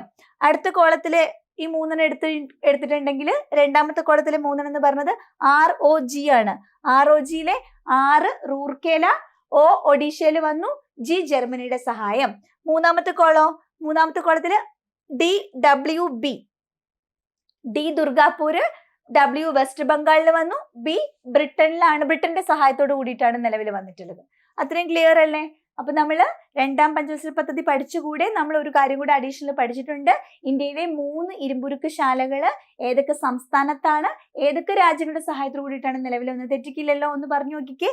ബിലായി BI, ബിയുടെ താഴെ C ഛത്തീസ്ഗഡില്, താഴെ 6 റഷ്യയുടെ സഹായം. പിന്നെ 6 റൂർക്കേല, 6ന്റെ താഴെ CO ഒഡീഷയിലാണ് റൂർക്കേല. ആരുടെ സഹായമാണ്? RG ജർമ്മനിയുടെ സഹായമാണ്. പിന്നെ D ദുർഗാപൂര്, ഡിന്റെ താഴെ W വെസ്റ്റ് ബംഗാളില്, RGB ആരുടെ സഹായമാണ്? ബ്രിട്ടന്റെ സഹായമാണ്. അപ്പൊ ഈ 3 ഇരുമ്പുരുക്ക് ശാലകൾ നിലവിൽ വന്നിട്ടുള്ളത് നമ്മൾ ഏത് പഞ്ചവത്സര പദ്ധതിയെ പറ്റിയിട്ടാണ് പറയുന്നത്? രണ്ടാം പഞ്ചവത്സര പദ്ധതിയാണ്. അപ്പൊ ഈ രണ്ടാം പഞ്ചവത്സര പദ്ധതി കാലത്താണ് ഇത് 3ഉം നിലവിൽ വന്നിട്ടുള്ളത്. ക്ലിയർ ആയല്ലോ? ഇനി രണ്ടാം പഞ്ചവത്സര പദ്ധതിയുമായിട്ട് ബന്ധപ്പെട്ട 1-2 അഡീഷണൽ പോയിന്റ്സും കൂടെ ഒന്ന് ശ്രദ്ധിക്കുക. 1959 ഇന്ത്യയിൽ ആദ്യമായിട്ട് TV, രണ്ടാം പഞ്ചവത്സര പദ്ധതി കാലത്താണ് TV വരുന്നത്. DRDO സ്ഥാപിതമായത് 1958ലാണ്. ഈ രണ്ടാം പഞ്ചവത്സര പദ്ധതി കാലത്താണ് DRDO സ്ഥാപിതമായിട്ടുള്ളത്. അതുപോലെ നമ്മുടെ സിന്ധു നദീജല കരാർ 1960 സെക്കൻഡ് 5-year പ്ലാനിലാണ് സിന്ധു നദീജല കരാർ ഉള്ളത്. അതുപോലെ രണ്ടാം വ്യാവസായിക നയം, വ്യാവസായിക പദ്ധതിയുടെ കാലത്ത് തന്നെയാണ് ഓർത്ത് വെച്ചാൽ മതി. രണ്ടാം വ്യാവസായിക നയം 1956 സെക്കൻഡ് 5-year പ്ലാന്റെ ടൈമിലാണ്. അതുപോലെ ഇന്ത്യൻ കമ്പനീസ് ആക്ട്, ഖാദി ഗ്രാമ വ്യവസായ കമ്മീഷൻ, ഇതൊക്കെ രണ്ടാം പഞ്ചവത്സര പദ്ധതി കാലത്ത് വന്നിട്ടുള്ളതാണ്. ഇതൊക്കെ ജസ്റ്റ് ഒന്ന് നിങ്ങൾ ആ ഇയർ വെച്ചൊന്ന് ഓർത്ത് വെക്കുക. ആദ്യത്തെ TV 1959, പിന്നെ നമ്മുടെ സിന്ധു നദീജല കരാർ വരുമ്പോൾ വർഷം 1960 സെക്കൻഡ് 5-year പ്ലാന്റെ ടൈമില്. രണ്ടാം വ്യാവസായിക നയം 56, ഇന്ത്യൻ കമ്പനീസ് ആക്ട്, ഖാദി ഗ്രാമ വ്യവസായ കമ്മീഷൻ, ഇതൊക്കെ രണ്ടാം പഞ്ചവത്സര പദ്ധതി കാലത്താണ്. 1958ലാണ് DRDO വന്നിട്ടുള്ളത്. ഓക്കെ, രണ്ടാം പഞ്ചവത്സര പദ്ധതി ലക്ഷ്യമിട്ടിരുന്ന വളർച്ചാ നിരക്ക് 4.5% ആയിരുന്നു. ഒന്നാം പഞ്ചവത്സര പദ്ധതി എത്രയാണ് ലക്ഷ്യമിട്ടിരുന്നത്? ഒന്നാം പഞ്ചവത്സര പദ്ധതി ലക്ഷ്യമിട്ടതിനേക്കാൾ കൂടുതൽ നേടിയിട്ടുണ്ടായിരുന്നു അല്ലെ? 2.1. തുടക്കത്തിലായതുകൊണ്ട് 2.1% ലക്ഷ്യമിട്ട് നോക്കി. അപ്പൊ എത്ര കിട്ടി? 3.6 കിട്ടി. ഒന്ന് കൂടുതൽ കിട്ടി അല്ലെ? 3.6 കിട്ടി. അപ്പൊ ഇവർ എന്ത് ചെയ്തു? രണ്ടാം പഞ്ചവത്സര പദ്ധതി ആയപ്പോഴേക്കും ടാർഗറ്റ് കൂട്ടി വെച്ചു. എപ്പോഴും അങ്ങനെയാണല്ലോ, നമ്മൾ ഒരു തവണ അച്ചീവ് ചെയ്താൽ അടുത്ത തവണ ടാർഗറ്റ് കൂട്ടി വെക്കും. അപ്പൊ ഇവർ എന്ത് ചെയ്തു? 3.6 കിട്ടിയല്ലോ, അതുകൊണ്ട് 4ൽ വെച്ചു. 4.5% ആണ് വളർച്ചാ നിരക്ക് വെച്ചത്. അത്രയും തൊട്ടടുത്ത് വരെ എത്തി. 4.3%-ന് ടാർഗറ്റ് മീറ്റ് ചെയ്യായിരുന്നു. 4.3% ആണ് നേടിയത്. ഓക്കെ, ഇനി നമുക്ക് മൂന്നാം പഞ്ചവത്സര പദ്ധതിയിലേക്ക് വരാം. അതിനു മുന്നേ ഞാൻ പറഞ്ഞു നമ്മൾ 1ഉം പഠിച്ചു 2ഉം പഠിച്ചു. ഇത് രണ്ടും കൂടെ നമ്മളൊന്ന് കമ്പയർ ചെയ്യണ്ടേ? അപ്പൊ ഒന്നാം പഞ്ചവത്സര പദ്ധതി എന്ന് പറയുമ്പോൾ നമ്മൾ എന്തൊക്കെയാ പറഞ്ഞത്? ഒന്നോടൊന്ന് ഓർത്ത് നോക്കിയേ. രാജാവിന്റെ കാര്യമാണ് പറഞ്ഞത്. രാജാവിന് എന്തൊക്കെയാ ഇഷ്ടം? കൃഷി ആൻഡ് തോട്ടം, ജലസേചനം, ഡാമുകള്, 5 മക്കള്, 5 IIT, കുടുംബാസൂത്രണം, കുടുംബത്തിൽ നിന്ന് സമൂഹത്തിലിട്ട് സാമൂഹിക വികസന പദ്ധതി, പിന്നെ UGC, NES ഓർമ്മയുണ്ടോ? അപ്പൊ രാജാവ് എന്ന് പറയുമ്പോ ആ പദ്ധതിയില് KN രാജാണ് പങ്കുവച്ച മലയാളി. പിന്നെ രാജാവിന് കൃഷി എന്ന് പറയുമ്പോൾ കാർഷിക പദ്ധതി, ജലസേചനം എന്ന് പറയുമ്പോൾ ജലസേചനം, എന്താ പറയാ, വലിയ ജലസേചന പദ്ധതികൾ, വൻകിട ജലസേചന പദ്ധതികൾ വന്നു. ഏതൊക്കെയായിരുന്നു? ബക്രാനംഗൽ, ഹിരാക്കുഡ്, ദാമോദർ വാലി. 5 IITs വന്നിട്ടുണ്ടായിരുന്നു അല്ലെ, ഖരഗ്പൂർ, കാൺപൂർ, ഡൽഹി, മദ്രാസ്, ബോംബെ. പിന്നെ കുടുംബാസൂത്രണം ഈ സമയത്തായിരുന്നു. NES ഈ സമയത്താണ്. 1953 UGC. പിന്നെ എന്തായിരുന്നു? സാമൂഹിക വികസന പദ്ധതിയൊക്കെ ഈ ഒരു പഞ്ചവത്സര പദ്ധതി കാലത്തായിരുന്നു. സിമ്പിൾ ആയിട്ട് കണക്ട് ചെയ്യാൻ പറ്റിയില്ലേ? ഇനി രണ്ടാം പഞ്ചവത്സര പദ്ധതി ആയപ്പോഴോ മഹാരാജാവ് എന്ന് പറഞ്ഞു, മഹൽനോബിസ്. ഒന്നിൻ്റെത് ഹരോൾഡ് ഡോമർ മോഡൽ എന്ന പേരെങ്കിൽ രണ്ടാമത്തത് മഹൽനോബിസ് മാതൃകയാണ് അല്ലെ. പിന്നെയോ മഹാരാജാവിന്റെ വ്യാവസായിക പദ്ധതിയാണ്. ഇഷ്ടം ഇരുമ്പുരുക്ക് വ്യവസായം, ഇരുമ്പുരുക്ക് ശാലകള് ഏതൊക്കെയാണ്? ബിലായി, ആ ബേർഡ് ഓർത്താൽ മതി, ബിലായി, റൂർക്കേല, പിന്നെ ദുർഗാപൂര്. 3 ഇരുമ്പുരുക്ക് ശാലകളുടെ കാര്യം പറഞ്ഞിട്ടുണ്ടായിരുന്നു. വ്യാവസായിക പദ്ധതി എന്ന് വിളിക്കുന്നു. പിന്നെ എന്തൊക്കെയാണ് പറഞ്ഞത്? നമ്മുടെ പോയിന്റ്സ് പറഞ്ഞത് 1959 TV, then DRDO, സിന്ധു നദീജല കരാറ്, രണ്ടാം വ്യാവസായിക നയം, ഇന്ത്യൻ കമ്പനീസ് ആക്ട്, ഖാദി ഗ്രാമ വ്യവസായ കമ്മീഷൻ ഒക്കെയാണ് രണ്ടാം പഞ്ചവത്സര പദ്ധതി. പിന്നെ ഈ പോയിന്റ് പറഞ്ഞില്ലല്ലോ, ഗതാഗത വികസനം. ഞാൻ പറഞ്ഞു ഈ രാജാവിന് ഈ ഇരുമ്പുരുക്ക് ശാലകള്, ഇരുമ്പുരുക്ക് വ്യവസായമൊക്കെ ഇഷ്ടമുള്ളതുകൊണ്ട് തന്നെ വ്യവസായവുമായിട്ട് ബന്ധപ്പെട്ട് ട്രാൻസ്പോർട്ടേഷൻ വളരെ ആവശ്യമാണ് അല്ലെ. അപ്പൊ റോഡുകളൊക്കെ നന്നായിട്ടുണ്ടെങ്കിൽ, നല്ല രീതിയിൽ ട്രാൻസ്പോർട്ടേഷൻ ഒക്കെ ആവശ്യമുണ്ട് ഇൻഡസ്ട്രി ഒക്കെ നടത്തണമെന്നുണ്ടെങ്കിൽ. അപ്പോൾ ഗതാഗത വികസനത്തിന് വേണ്ടിയിട്ട് ദേശീയപാത നിയമം കൊണ്ടുവന്നു 1956. ചോദ്യം വരുമ്പോ ദേശീയപാത നിയമം കൊണ്ടുവന്നത് ഏത് പഞ്ചവത്സര പദ്ധതിയാണെന്ന് ചോദിച്ചാൽ നിങ്ങൾ എങ്ങനെ കണക്ട് ചെയ്യണം? ദേശീയപാത. അപ്പൊ ട്രാൻസ്പോർട്ടേഷൻ ഒക്കെ കൂടുതൽ ആവശ്യം ആർക്കാണ്? നമ്മുടെ ഇൻഡസ്ട്രിയുമായിട്ട് ബന്ധപ്പെട്ട ആ മഹാരാജാവിനാണ്. അപ്പൊ മഹാരാജാവിന്റെ കഥ പറഞ്ഞ പഞ്ചവത്സര പദ്ധതി ഏതാ? രണ്ടാം പഞ്ചവത്സര പദ്ധതി. നിങ്ങൾ അങ്ങനെ കണക്ട് ചെയ്യുക. അപ്പോ ദേശീയപാത നിയമം 1956 വന്നത്. അപ്പോ ഗതാഗത വികസനത്തിന് പ്രാധാന്യം കൊടുത്തത് രണ്ടാം പഞ്ചവത്സര പദ്ധതിയിലാണ്. സെറ്റാണോ രണ്ടാം പഞ്ചവത്സര പദ്ധതി? എങ്കിൽ നമുക്ക് തേർഡ് 5-year പ്ലാനിലേക്ക് പോകാം. മൂന്നാം പഞ്ചവത്സര പദ്ധതി. അപ്പൊ രണ്ടാം പഞ്ചവത്സര പദ്ധതി വളർച്ചാ നിരക്ക് ലക്ഷ്യമിട്ടത് 4.5%, നേടിയത് 4.3% ആയിരുന്നു. ഇനി തേർഡ് 5-year പ്ലാനിന്റെ വർഷം. അപ്പൊ വർഷം നമ്മൾ എപ്പോഴും ആദ്യമേ തന്നെ ഒന്നാം പഞ്ചവത്സര പദ്ധതി 1951 തൊട്ട് 1956 വരെയാണ്. അടുത്ത 5 വർഷമാണ് രണ്ടാം പഞ്ചവത്സര പദ്ധതി. 1956 മുതൽ 56, 5, 61, 61 ആണ്. ഓഫ് കോഴ്സ് മൂന്നാം പഞ്ചവത്സര പദ്ധതി ഏതായിരിക്കും വർഷം? അടുത്ത 5 വർഷം അല്ലെ. 1961 മുതൽ 1961, 5, 66 വരെയാണ് മൂന്നാം പഞ്ചവത്സര പദ്ധതി. ഇയർ കിട്ടിയല്ലോ, 61 to 66 ആണ്. എന്താണ് ലക്ഷ്യമിട്ടത്? ആദ്യത്തേത് കൃഷിക്ക് പ്രാധാന്യം കൊടുത്തു, രണ്ടാമത്തത് വ്യവസായത്തിന് പ്രാധാന്യം കൊടുത്തു. ഇനി മൂന്നാമത്തത് വന്നപ്പോ സമ്പദ്ഘടനയുടെ സ്വയം പര്യാപ്തതയ്ക്കാണ് പ്രാധാന്യം കൊടുത്തത്. മൂന്നാമത്തത് കുറച്ചും കൂടെ സ്വയം പര്യാപ്തത നേടിയെടുക്കണം എന്നായിരുന്നു ലക്ഷ്യം. കൃഷിയും വ്യവസായവും മാറിയിട്ട് സമ്പദ്ഘടനയുടെ സ്വയം പര്യാപ്തതയാണ്. സ്വയം പര്യാപ്തത എന്നൊക്കെ പറയുമ്പോൾ കുറച്ചും കൂടെ ഈ രാജാവിനും മഹാരാജാവിനൊക്കെ കുറച്ചും കൂടെ ഒരു ഉയർന്ന ഒരു തലത്തിലേക്ക് നമുക്ക് കൊണ്ടുവരാം. എങ്ങനെയെന്നറിയോ കണക്റ്റിംഗ് കോഡ് കൊണ്ടുവരാൻ പോണേ? ഞാൻ ചക്രവർത്തി എന്നാണ് നിങ്ങൾ ഓർക്കേണ്ടത്. ആദ്യം നമ്മൾ രാജാവ്, രണ്ടാമത്തെ നമ്മൾ മഹാരാജാവ് പറഞ്ഞു. ഇവിടെ നമ്മൾ ചക്രവർത്തിയുടെ കഥയാണ് കേട്ടോ പറയാൻ പോണേ. അപ്പൊ ചക്രവർത്തിയുടെ കഥ പറയാൻ പോണത് മൂന്നാം പഞ്ചവത്സര പദ്ധതിയിലാണ്. ഈ ചക്രവർത്തിയുടെ പ്രത്യേകത, ഈ ചക്രവർത്തിയുടെ ഇഷ്ടങ്ങളൊക്കെ ഞാനൊന്ന് പറഞ്ഞുതരാം. നമ്മൾ ഈ ചക്രവർത്തിനെ ഒന്ന് പരിചയപ്പെടാൻ പോവാം. ഈ ചക്രവർത്തിക്ക് ഭയങ്കര ഇഷ്ടമുള്ള ഫുഡ് എന്താണെന്നറിയോ? ചപ്പാത്തിയാണ്. ഗോതമ്പിന്റെ പ്രോഡക്ട്സ് ഒക്കെയാണ് ഇഷ്ടം. ചപ്പാത്തിയൊക്കെ ഒരുപാട് ഇഷ്ടമുള്ള ഒരു ചക്രവർത്തി അല്ലെ. ഈ ചക്രവർത്തിയുടെ ഏറ്റവും ഫേവറേറ്റ് കളർ എന്താണെന്നറിയോ? പച്ച നിറമാണ്. ഹരിത നിറമാണ് ഏറ്റവും ഇഷ്ടം, പച്ച കളറാണ്. ഒരുപാട് യുദ്ധങ്ങളൊക്കെ ചെയ്യാൻ ഇഷ്ടമുള്ള ഒരു ചക്രവർത്തിയാണ്. ഡെയിലി ഡയറി എഴുതുന്ന ഒരു ചക്രവർത്തിയാണ് കേട്ടോ. ഡയറി എഴുതുന്ന ഒരു ചക്രവർത്തിയാണ്. ഇവിടെ ഒരു പോയിന്റും കൂടെ ഉണ്ട്. ഈ ചക്രവർത്തിക്ക് NCERT ബുക്ക് ഭയങ്കര ഇഷ്ടമാണ് കേട്ടോ. അതും കൂടെ ഓർത്ത് വെച്ചോണേ. ഈ ചക്രവർത്തിക്ക് NCERT ബുക്ക് ഭയങ്കര ഇഷ്ടമാണ്. NCERT ബുക്ക് ഒരുപാട് ഇഷ്ടമുള്ള ഒരു ചക്രവർത്തിയാണ്. ഓക്കെ. അപ്പൊ ഈ ചക്രവർത്തിനെ പറ്റി നമ്മൾ ഒന്നോടൊന്ന് പറയാം. ചക്രവർത്തിയുടെ ഇഷ്ടങ്ങൾ എന്തൊക്കെയാണ്? ചപ്പാത്തി, ഗോതമ്പ്, പച്ച നിറം, ഹരിത നിറം ഇഷ്ടമാണ്, യുദ്ധങ്ങൾ ഇഷ്ടമാണ്, ഡയറി എഴുതുന്ന ചക്രവർത്തിയാണ്, NCERT ബുക്ക് വായിക്കുന്ന ചക്രവർത്തിയാണ്. ഏത് പഞ്ചവത്സര പദ്ധതിയെ പറ്റിയിട്ട് പറയണേ? ചക്രവർത്തിയുടെ കാര്യം പറഞ്ഞത് തേർഡ് 5-year പ്ലാൻ ആണ്. ഒന്നിലാരായിരുന്നു? രാജാവാണ്. കൃഷി, ജലസേചനം, ഇലക്ട്രിസിറ്റി അല്ലെ, തോട്ടം, അതൊക്കെ പറഞ്ഞ രാജാവിന്റെ കാര്യമാണ് പറഞ്ഞെങ്കിൽ, രണ്ടാമത്തേല് മഹാരാജാവായിരുന്നു. വ്യവസായവും ഇരുമ്പുരുക്ക് ശാലകളും അല്ലെ. ഈ കുടുംബാസൂത്രണമൊക്കെ എവിടെയാ പറഞ്ഞത്? അപ്പൊ 5 മക്കളുടെ കാര്യം ഓർക്കണം. 5 IIT പറഞ്ഞു, ഒന്നിലല്ലായിരുന്നു. ഇത് രണ്ടാം പഞ്ചവത്സര പദ്ധതിയിൽ കുറച്ചും കൂടെ വ്യാവസായിക പദ്ധതിക്ക് പ്രാധാന്യം കൊടുത്തിട്ടുണ്ട്. അതിന് ട്രാൻസ്പോർട്ടേഷൻ, ഗതാഗത സൗകര്യമൊക്കെ വികസിപ്പിച്ച ദേശീയപാത നിയമമൊക്കെ ഉള്ളതാണ് പറഞ്ഞത്.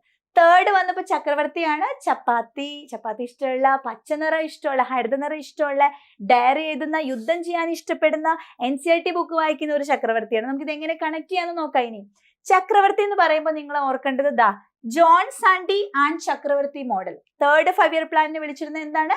ജോൺ സാൻഡി ആൻഡ് ചക്രവർത്തി മോഡൽ എന്നറിയപ്പെടുന്ന പഞ്ചവത്സര പദ്ധതിയാണ് തേർഡ് പഞ്ചവത്സര പദ്ധതി, മൂന്നാം പഞ്ചവത്സര പദ്ധതി. അപ്പൊ നമ്മൾ മൂന്നും കൂടെ കമ്പയർ ചെയ്തേ.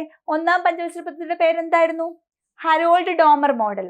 രണ്ട് മഹളനോബിസ് മോഡൽ. മൂന്നാമത്തത് ചക്രവർത്തി, ജോൺ സാൻഡി ആൻഡ് ചക്രവർത്തി മോഡൽ എന്നറിയപ്പെടുന്നത് മൂന്നാം പഞ്ചവത്സര പദ്ധതിയായിരുന്നു. ഈ ചക്രവർത്തിക്ക് പച്ചനിറം ഇഷ്ടമെന്ന് പറഞ്ഞില്ലേ, ഹരിത നിറം. അതെന്താണെന്നറിയാം, അതൊരു കോഡാണ്, ഒരു ക്ലൂ ആണ്. ഹരിത വിപ്ലവത്തിന് തുടക്കം കുറിച്ച പഞ്ചവത്സര പദ്ധതി ഏതെന്ന് ഒരുപാട് എക്സാംസിന് ചോദിച്ചിട്ടുണ്ട്. അപ്പൊ ഓർത്തോണം, ഹരിതം പച്ചനിറം ഇഷ്ടമുള്ള ചക്രവർത്തിയുടെ കാര്യം പറഞ്ഞത് എവിടെയാണ്? തേർഡ് 5 ഇയർ പ്ലാനിലെ നമ്മൾ ആ സ്റ്റോറി പറഞ്ഞേ. സോ ഹരിത വിപ്ലവത്തിന് തുടക്കം കുറിച്ച പഞ്ചവത്സര പദ്ധതി എന്ന് പറഞ്ഞാൽ മൂന്നാം പഞ്ചവത്സര പദ്ധതിയാണ്. പച്ച നിറം ഇഷ്ടമുള്ള ചക്രവർത്തിയുടെ കഥ പറഞ്ഞത് മൂന്നാം പഞ്ചവത്സര പദ്ധതിയാണ്. അതുപോലെ തന്നെ 1961 NCERT സ്ഥാപിതമായി. അപ്പൊ NCERT ഞാൻ പറഞ്ഞു, NCERT ബുക്ക് വായിക്കുന്ന ചക്രവർത്തി എന്ന് പറയുമ്പോൾ ആ ഒരു NCERT നിങ്ങൾക്ക് കണക്ട് ചെയ്യാൻ 1961 NCERT വന്നിട്ടുള്ളത്. അപ്പൊ NCERT വന്നത് മൂന്നാം പഞ്ചവത്സര പദ്ധതി കാലത്താണ്. അതുപോലെ തന്നെ കോത്താരി കമ്മീഷൻ 1964 കോത്താരി കമ്മീഷൻ. അപ്പൊ NCERT പറയുമ്പോൾ വിദ്യാഭ്യാസവുമായിട്ട് കണക്ട് ചെയ്തിട്ടുള്ള ഒരു കമ്മീഷൻ. നിങ്ങൾ ഇന്ത്യൻ ഹിസ്റ്ററിയിൽ സ്വാതന്ത്ര്യാനന്തര ഇന്ത്യ എന്നുള്ള ചാപ്റ്ററിലൊക്കെ 3 commissions, Radhakrishna commission, Mudaliar commission, Kothari commission ഒക്കെ പഠിക്കുന്നുണ്ടാകും.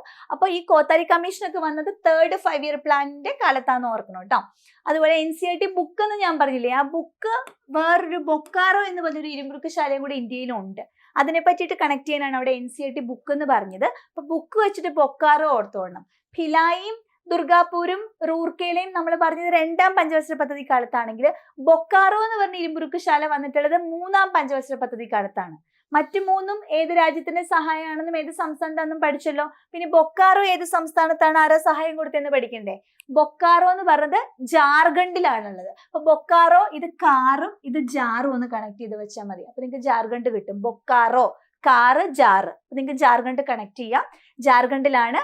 ബൊക്കാറോയ്ക്ക് റഷ്യയുടെ സഹായമാണ്. അപ്പൊ ബൊക്കാറോയില് റായുണ്ട്, ജാർഖണ്ഡില് റായുണ്ട്, റഷ്യയില് റായുണ്ട്. റാ വെച്ചിട്ടൊന്ന് കണക്ട് ചെയ്ത് കഴിഞ്ഞാൽ നിങ്ങൾക്ക് അതങ്ങ് ഓർത്ത് വെക്കാം ഈസി ആയിട്ട്. ബാക്കി മൂന്നും ഓൾറെഡി നമ്മൾ പഠിച്ചല്ലോ, ബേർഡ്, കൗവ്, RGB വെച്ചിട്ട്. അപ്പൊ ബൊക്കാറോ, കാറ് ജാർഖണ്ഡിലാണ്, റാ വെച്ചിട്ട് തന്നെ റഷ്യയുടെ സഹായമാണെന്നുള്ള ഓർത്ത് വെച്ചേക്കാം. ഓക്കെ. ഇനി മൂന്നാം പഞ്ചവത്സര പദ്ധതിയില് 1965 നാഷണൽ ഡയറി ഡെവലപ്മെന്റ് ബോർഡ് നിലവിൽ വന്നു എന്നുള്ളത് ഓർത്തു വെച്ചോണം. അപ്പൊ ഡയറി എഴുതുന്ന ചക്രവർത്തി എന്ന് ഞാൻ പറഞ്ഞത് ഇതുകൊണ്ടാണ്.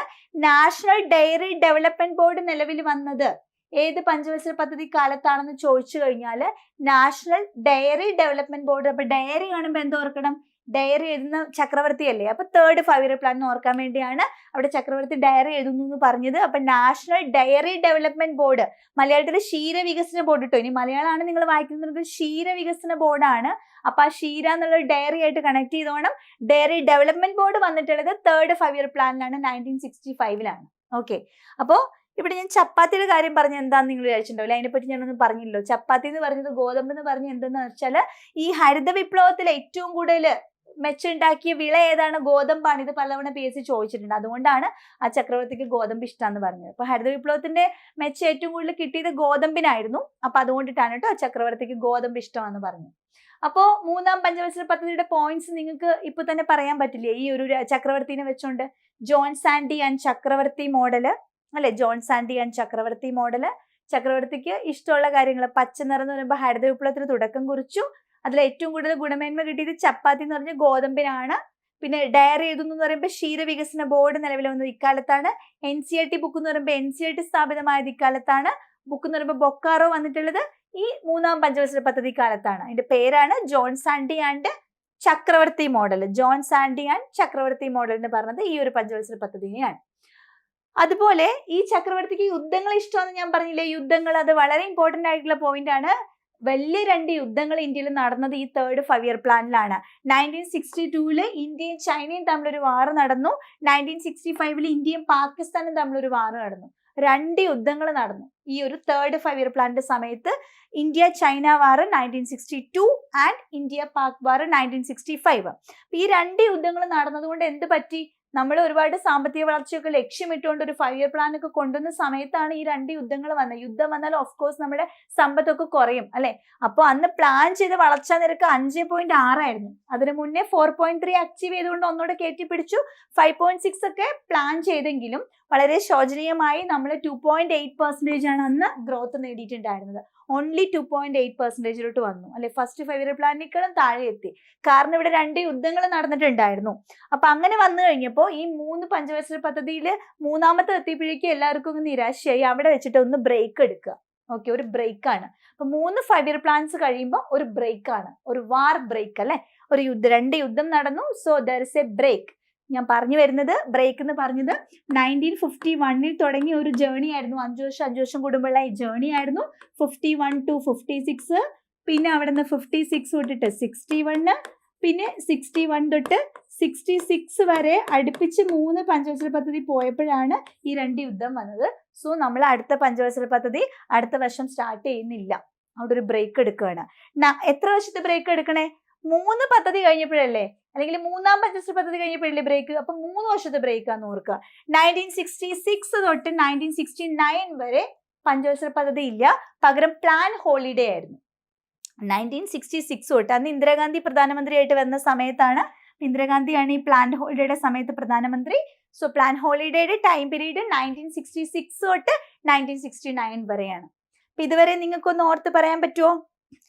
1951 to 1956 ഫസ്റ്റ് 5 ഇയർ പ്ലാൻ, അടുത്ത 5 വർഷം 56 to 61 സെക്കൻഡ് 5 ഇയർ പ്ലാൻ, അടുത്ത 5 വർഷം 61 to 66 തേർഡ് 5 ഇയർ പ്ലാൻ. ഇത് ഒരൊറ്റ ഫ്ലോയിൽ ഒന്ന് പറയട്ടെ ഞാൻ, നിങ്ങൾക്ക് പെട്ടെന്ന് ഇവിടെ ഒന്ന് കണക്ട് ചെയ്യാൻ പറ്റുമോ നോക്കാമോ? 1951 1-ാം പഞ്ചവത്സര പദ്ധതി, അത് ഹറോൾഡ് ഡോമർ മോഡൽ എന്ന് അറിയപ്പെടുന്നു. KN രാജാണ് നേതൃത്വം കൊടുത്ത മലയാളി എന്ന് പറഞ്ഞത്. 1-ാം പഞ്ചവത്സര പദ്ധതി കാർഷിക പദ്ധതിയാണ്, കൃഷിക്കാണ് പ്രാധാന്യം കൊടുത്തത്. വൻകിട ജലസേചന പദ്ധതികളായ ഭക്രാനങ്കലും ഹിരാക്കുടും ദാമോദർ വാലിയൊക്കെ നിലവിൽ വന്ന പഞ്ചവത്സര പദ്ധതിയാണ്. 1-ാം പഞ്ചവത്സര പദ്ധതിയുടെ കാലത്ത് 5 IITs വന്നിട്ടുണ്ടായിരുന്നു. Kharagpur, Kanpur, Madras, Bombay, ഡൽഹിയിലായിട്ട് 5 IITs. കുടുംബാസൂത്രണം, UGC, NES, സാമൂഹിക വികസന പദ്ധതിയൊക്കെ ഈ ഒരു കാലത്തായിരുന്നു. വളർച്ചാ നിരക്ക് 2.3 ലക്ഷ്യമിട്ടിട്ട് 3.6 വളർച്ചാ നിരക്ക് നേടി. 2.1 ആയിരുന്നോ? എത്രയായിരുന്നു അതിന്റെ ഒന്ന് നോക്കാം നമുക്ക്. ഫസ്റ്റ് 5 ഇയർ പ്ലാനിന്റെ പ്ലാൻ ചെയ്തിട്ടുണ്ടായിരുന്നത് 2.1 ആയിരുന്നു, അച്ചീവ് ചെയ്തിട്ടുണ്ടായിരുന്നത് 3.6 ആയിരുന്നു. സെക്കൻഡ് 5 ഇയർ പ്ലാന് 1956 തുടങ്ങി 1961 വരെ മഹൽനോബസ് മോഡല് വ്യാവസായിക പദ്ധതിയാണ്. ഇരുമ്പുരുക്ക് ശാലകളായ ഭിലായി, റൂർക്കേല, ദുർഗാപൂര് 3 നിലവിൽ വന്നിട്ടുണ്ടായിരുന്നു. പിന്നെ ഗതാഗതം അല്ലെ.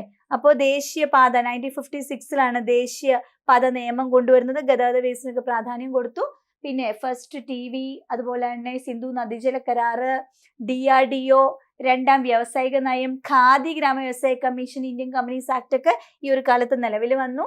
വളർച്ചാ നിരക്ക് 4.5 ലക്ഷ്യമിട്ടു, 4.3 കിട്ടി.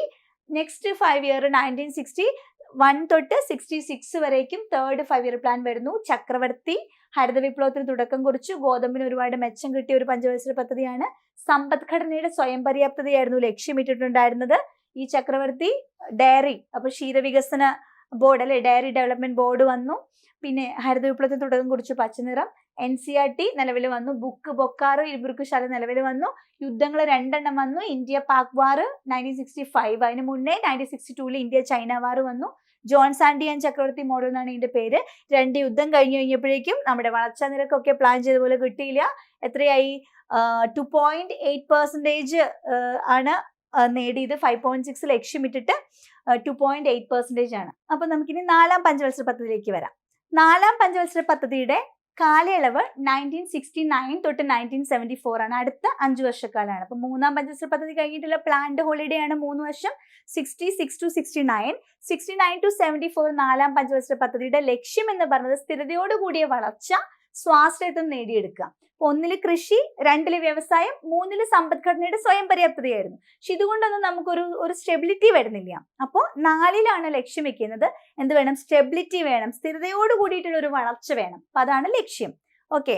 അപ്പൊ നമ്മൾ 1 രാജാവ്, 2 മഹാരാജാവ്, 3 ചക്രവർത്തി എന്നൊക്കെ പറഞ്ഞല്ലോ. ഇവരെ കൊണ്ടൊന്നും നമുക്ക് ഈ സ്ഥിരതയോട് കൂടിയ വളർച്ച തരാൻ പറ്റില്ല. അപ്പൊ നമ്മൾ ഇനി ആരെ അഭയം പ്രാപിക്കുന്ന? ദൈവത്തെ അഭയം പ്രാപിക്കുകയാണ്. അപ്പൊ 4 ഗോഡ് എന്ന വേർഡാണ് നിങ്ങൾ ആദ്യം ഓർത്തു വെക്കേണ്ടത്. ഗോഡ്. അപ്പൊ ഗോഡിനോട് നമ്മൾ എന്ത് ചോദിക്കുന്നു? സ്ഥിരതയോട് കൂടിയിട്ടുള്ള ഒരു വളർച്ച വേണം, ദുർബല വിഭാഗങ്ങളുടെ ഉന്നമനം, ഈ കാര്യങ്ങളാണ് ദൈവത്തോട് ചോദിക്കണേ. അപ്പൊ ഗോഡിന്റെ കൂടെ വരേണ്ടത് സ്ഥിരതയോട് കൂടിയ വളർച്ചയും ദുർബല വിഭാഗങ്ങളുടെ ഉന്നമനവും. അപ്പൊ സ്ഥിരതയോട് കൂടിയ വളർച്ച ലക്ഷ്യമിടുന്നത് ഏത് പഞ്ചവത്സര പദ്ധതിയാണ്? ആൻസർ 4. ദുർബല വിഭാഗങ്ങളുടെ ഉന്നമനം ലക്ഷ്യമിടുന്ന പഞ്ചവത്സര പദ്ധതി ഏതാണെന്ന് ചോദിച്ചാലും ആൻസർ 4-ാം പഞ്ചവത്സര പദ്ധതിയാണ്. ഓക്കെ. ഇനി ഈ ദൈവത്തിന്റെ പ്രത്യേകത എന്ന് പറഞ്ഞാൽ ഈ ദൈവത്തിന് പാലഭിഷേകം നടത്തുകയാണ് എപ്പോഴും. ദൈവങ്ങൾക്കാണല്ലോ ഈ പാലഭിഷേകം ഒക്കെ ചെയ്യുമല്ലോ. അപ്പൊ അങ്ങനെ ഒരു മിൽക്ക്, അതുപോലെ തന്നെ ഫ്ലഡ്, പാലിന്റെ ഒരു ഫ്ലഡ്, പാലഭിഷേകം എന്ന് കണക്ട് ചെയ്യുക. പിന്നെ ഒരു കാര്യമുണ്ട്, ഈ ദൈവം നമ്മളെ അനുഗ്രഹിച്ചു സ്ഥിരതയോട് കൂടിയുള്ള വളർച്ച തന്നു, ഇഷ്ടംപോലെ പൈസ വന്നുകൊണ്ടിരിക്കുക, വളർന്നുകൊണ്ടേ ഇരിക്കുക. ഒരുപാട് പൈസ വന്നാൽ നമ്മൾ എന്ത് ചെയ്യും? ബാങ്കിൽ ഡെപ്പോസിറ്റ് ചെയ്യും. അപ്പൊ ബാങ്ക് എന്നുള്ള വേർഡും ഇവിടെ നിങ്ങൾ കണക്ട് ചെയ്യാം. അപ്പൊ 4ാം പഞ്ചവത്സര പദ്ധതിയിൽ കണക്ട് ചെയ്യേണ്ട കോഡ് വേർഡ്സ് എന്തൊക്കെയാണ്? ഗോഡിന്റെ അടുത്ത് എന്താ? സ്ഥിരതയോട് കൂടിയ വളർച്ചയും ദുർബല വിഭാഗങ്ങളുടെ ഉന്നമനവും ചോദിക്കുന്നു. ഈ ഗോഡ് നമുക്ക് അനുഗ്രഹിച്ചിട്ട് പൈസ കിട്ടുമ്പോൾ ബാങ്ക്, അതുപോലെ തന്നെ ഗോഡിന് ഇഷ്ടമുള്ള എന്താണ്? പാലഭിഷേകം, മിൽക്ക് ഫ്ലോ അല്ലെ ഫ്ലഡ്. അതെങ്ങനെയാ? അപ്പൊ ഈ കോഡ് വെച്ചിട്ട് ക്വസ്റ്റ്യൻ ഇട്ട് വരണമെന്ന് ചോദിച്ചാല് ഗോഡ് എന്ന് വെച്ചിട്ട് ഗാഡ്ഗിൽ മോഡലിന് എടുക്കുക. അപ്പൊ ഗാഡ്ഗിൽ മോഡൽ എന്ന് വിളിക്കുന്ന 5 ഇയർ പ്ലാൻ ഏതാണ്? 4ാം പഞ്ചവത്സര പദ്ധതിയാണ് Gadgil model. 1 Harold Domar model, 2 Mahalanobis model, 3 John Sandy and ചക്രവർത്തി മോഡല്, 4 ഗാഡ്ഗിൽ മോഡല്. PSCയുടെ ആൻസർ കീയിൽ ഒരിക്കല് ചോദിച്ചപ്പം PSC കൊടുത്തിരുന്നത് ഈ Gadgil model 3rd 5 year plan എന്ന് പറഞ്ഞിട്ടായിരുന്നു. പക്ഷെ ആക്ച്വലി ഗാഡ്ഗിൽ മോഡൽ 4ാം പഞ്ചവത്സര പദ്ധതിയുടെ വേറൊരു പേരാണ് കേട്ടോ. പിന്നെ ബാങ്ക് എന്നുള്ള വേർഡ് വെച്ചിട്ട് പറയേണ്ടത് പ്രഥമ ബാങ്ക് ദേശസാൽക്കരണം നടന്നത്, അത് ചോദിക്കാറുണ്ട് ഏത് 5 ഇയർ പ്ലാന്റെ സമയത്താണ്. അപ്പൊ ബാങ്ക് ഒക്കെ വരുമ്പോൾ നിങ്ങൾ ഓർക്കണം, സ്ഥിരതയോട് കൂടി വളർച്ചയൊക്കെ വന്ന് പൈസയൊക്കെ വന്ന് ബാങ്കിൽ ഇടുന്ന കഥയൊക്കെ പറഞ്ഞത് എവിടെയാ? ഗോഡിന്റെ ബ്ലെസ്സിങ്ങോട് കൂടിയിട്ടാണല്ലോ നമുക്ക് ഗ്രോത്ത് ഒക്കെ വന്നതൊക്കെ പറഞ്ഞു. അപ്പൊ കണക്ട് ചെയ്തിട്ട് നിങ്ങൾ ഓർത്ത് വെച്ചോണം.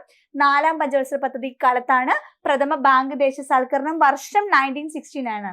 ഒരു PSC സ്റ്റുഡന്റിനെ സംബന്ധിച്ചിടത്തോളം 1969 എന്ന് വരുമ്പോൾ നമ്മുടെ മൈൻഡിൽ ഇമ്മീഡിയറ്റ്ലി വരേണ്ട ഒരു ആൻസർ ആണ് ISRO നിലവിൽ വന്ന വർഷം. അത് ഒരുപാട് നമ്മുടെ PSC ചോദിച്ചിട്ടുണ്ട്. സയൻസ് ആൻഡ് ടെക്നോളജി ഉള്ളിടത്തൊക്കെ മിക്കവാറും ചോദിക്കാറുണ്ട് അല്ലെ സിലബസിൽ. അപ്പൊ ഗോഡിന്റെ കാര്യം പറഞ്ഞപ്പോൾ നമ്മൾ ഗോഡിനെ ഈശ്വര എന്ന് വിളിക്കില്ലേ? അപ്പൊ ISRO അങ്ങനെ വേണമെങ്കിൽ അവിടെ ഒന്ന് കണക്ട് ചെയ്തും കൂടെ നിങ്ങൾക്ക് വെക്കാം. ISRO വന്നത് 1969 ഓർത്തോണ്ട് കേട്ടോ. ഇനി ഈ ഗോഡിനെ നമ്മൾ പാലഭിഷേകം അല്ലെ, മിൽക്ക് ഫ്ലഡ് എന്നൊക്കെ പറഞ്ഞല്ലോ. അപ്പൊ അതെന്താ? ഓപ്പറേഷൻ ഫ്ലഡ് എന്ന് പറഞ്ഞാൽ നമ്മുടെ ധവള വിപ്ലവം അല്ലെ, പാലിന്റെയും പാലുൽപാദനങ്ങളുടെയും ഒക്കെ വികസനത്തിനായിട്ട്. അപ്പം ധവള വിപ്ലവം ഏത് കാലഘട്ടത്തിലാണ്? 4ാം പഞ്ചവത്സര പദ്ധതി കാലത്താണ്, 1970 ആണ്. അപ്പൊ ഹരിത വിപ്ലവം പറയുമ്പോൾ എന്തോർക്കണം? പച്ചനിറ ഇഷ്ടമുള്ള ചക്രവർത്തിയുടെ കഥ പറഞ്ഞത് എവിടെയാ? 3ലാണ്. അപ്പൊ ഹരിത വിപ്ലവം 3ാം പഞ്ചവത്സര പദ്ധതി കാലത്താണ്, ധവള വിപ്ലവം 4ാം പഞ്ചവത്സര പദ്ധതി കാലത്താണ്. Alan S Manne and Ashok Rudra model എന്നൊരു പേരും ഈ 4ാം പഞ്ചവത്സര പദ്ധതിക്ക് ഉണ്ട്. നമ്മൾ ഗാഡ്ഗിൽ മോഡൽ പഠിച്ചിട്ടുണ്ട്. ഈ ഒരു പേരും കൂടെ ഓർത്തോണം, Alan S Manne and Ashok Rudra model. Okay. ഈ 4ാം പഞ്ചവത്സര പദ്ധതിയുടെ കാലയളവ് ഏതായിരുന്നു? 1969 തൊട്ട് 69 തൊട്ട് 74 വരെയാണ്. അവിടെയും ഒരു യുദ്ധം ഉണ്ട് കേട്ടോ. ഇന്ത്യ പാക് വാർ 1971 വന്നിട്ടുള്ളത് ഈ 4th 5 ഇയർ പ്ലാന്റെ ടൈമിലാണ്. അതുപോലെ ബംഗ്ലാദേശിൽ നിന്നുള്ള അഭയാർത്ഥി പ്രവാഹം ഉണ്ടായതും 4ാം പഞ്ചവത്സര പദ്ധതി കാലത്താണ്. 5.7% ലക്ഷ്യമിട്ടത്, 3 ഫ്ലോപ്പായി. അത് കഴിഞ്ഞിട്ട് വന്നതാണ്. 5.7% ലക്ഷ്യമിട്ടു, പക്ഷെ നേടിയത് 3.3% ആയിരുന്നു. 4 ലക്ഷ്യമിട്ടതിനേക്കാളും ഒത്തിരി കുറവുണ്ടായിരുന്നു അല്ലെ. 5.7 ലക്ഷ്യമിട്ടു, നേടിയത് 3.3% ആയിരുന്നു. നേട്ടം 3.3% ആയിരുന്നു. ഇനി 4ുമായിട്ട് കണക്ട് ചെയ്ത് കുറച്ച് പേരോട് പറയാം. 4ല് വെച്ചിട്ട് വരുന്ന കുറച്ച് കാര്യം കൂടെ ഓർക്കണേ. ഷിംല കരാറ് നമ്മൾ മുൻ 1960 സിന്ധു നദീജല കരാറ് പറഞ്ഞിട്ടുണ്ടായിരുന്നു. എവിടെയാ? 2nd 5 ഇയർ പ്ലാന്റെ കൂടെ അല്ലെ. ഇത് ഷിംല കരാറ് 4, ആ വെച്ചൊന്ന് കണക്ട് ചെയ്യുക.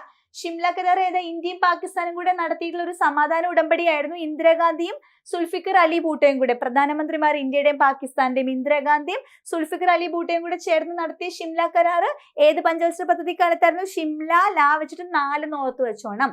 അതുപോലെ തന്നെ ഈ 4ാം പഞ്ചവത്സര പദ്ധതി കാലത്തായിരുന്നു ഇന്ത്യയുടെ ആദ്യത്തെ ആണവ പരീക്ഷണം. അതിന്റെ പേരായിരുന്നു സ്മൈലിംഗ് ബുദ്ധ. സ്മൈലിംഗിലെ ലായും 4ലെ ലായും കൂടെ ഒന്ന് കണക്ട് ചെയ്യണേ. സ്മൈലിംഗ് ബുദ്ധ 1974 മെയ് 18 തീയതിയായിരുന്നു. 1974 മെയ് 18 തീയതിയായിരുന്നു ഇന്ത്യയിലെ ആദ്യത്തെ ആണവ പരീക്ഷണം നടന്നിട്ടുണ്ടായിരുന്നത്. ഓക്കെ. അപ്പൊ അത്രയാണ് 4ാം പഞ്ചവത്സര പദ്ധതി. അപ്പൊ 5 കൂടെ പറഞ്ഞാണ് നമ്മൾ ഈ ക്ലാസ് വൈൻഡപ്പ് ചെയ്യാൻ പോകുന്നത്. അപ്പൊ 4ലെ പോയിന്റ്സ് നിങ്ങൾ ഒന്ന് ഓർത്തോണം. 4 എന്തൊക്കെയാണ് നമ്മൾ പറഞ്ഞത്? 4 ഗോഡ്, ഗാഡ്ഗിൽ മോഡല്. ഗോഡിന് നമ്മൾ എന്താ? ക്ഷീരം, ഇപ്പൊ ഓപ്പറേഷൻ ഫ്ലഡ്, ധവള വിപ്ലവം, സ്ഥിരതയോട് കൂടിയ വളർച്ച, ദുർബല വിഭാഗങ്ങളുടെ ഉന്നമനം, അതൊക്കെ ലക്ഷ്യമിട്ടിട്ടുണ്ടായിരുന്നു. അതൊക്കെ തന്നപ്പോ പൈസ വന്നപ്പോ ബാങ്ക്, പ്രഥമ ബാങ്ക് ദേശസൽക്കരണം 4ാം പഞ്ചവത്സര പദ്ധതി കാലത്ത്.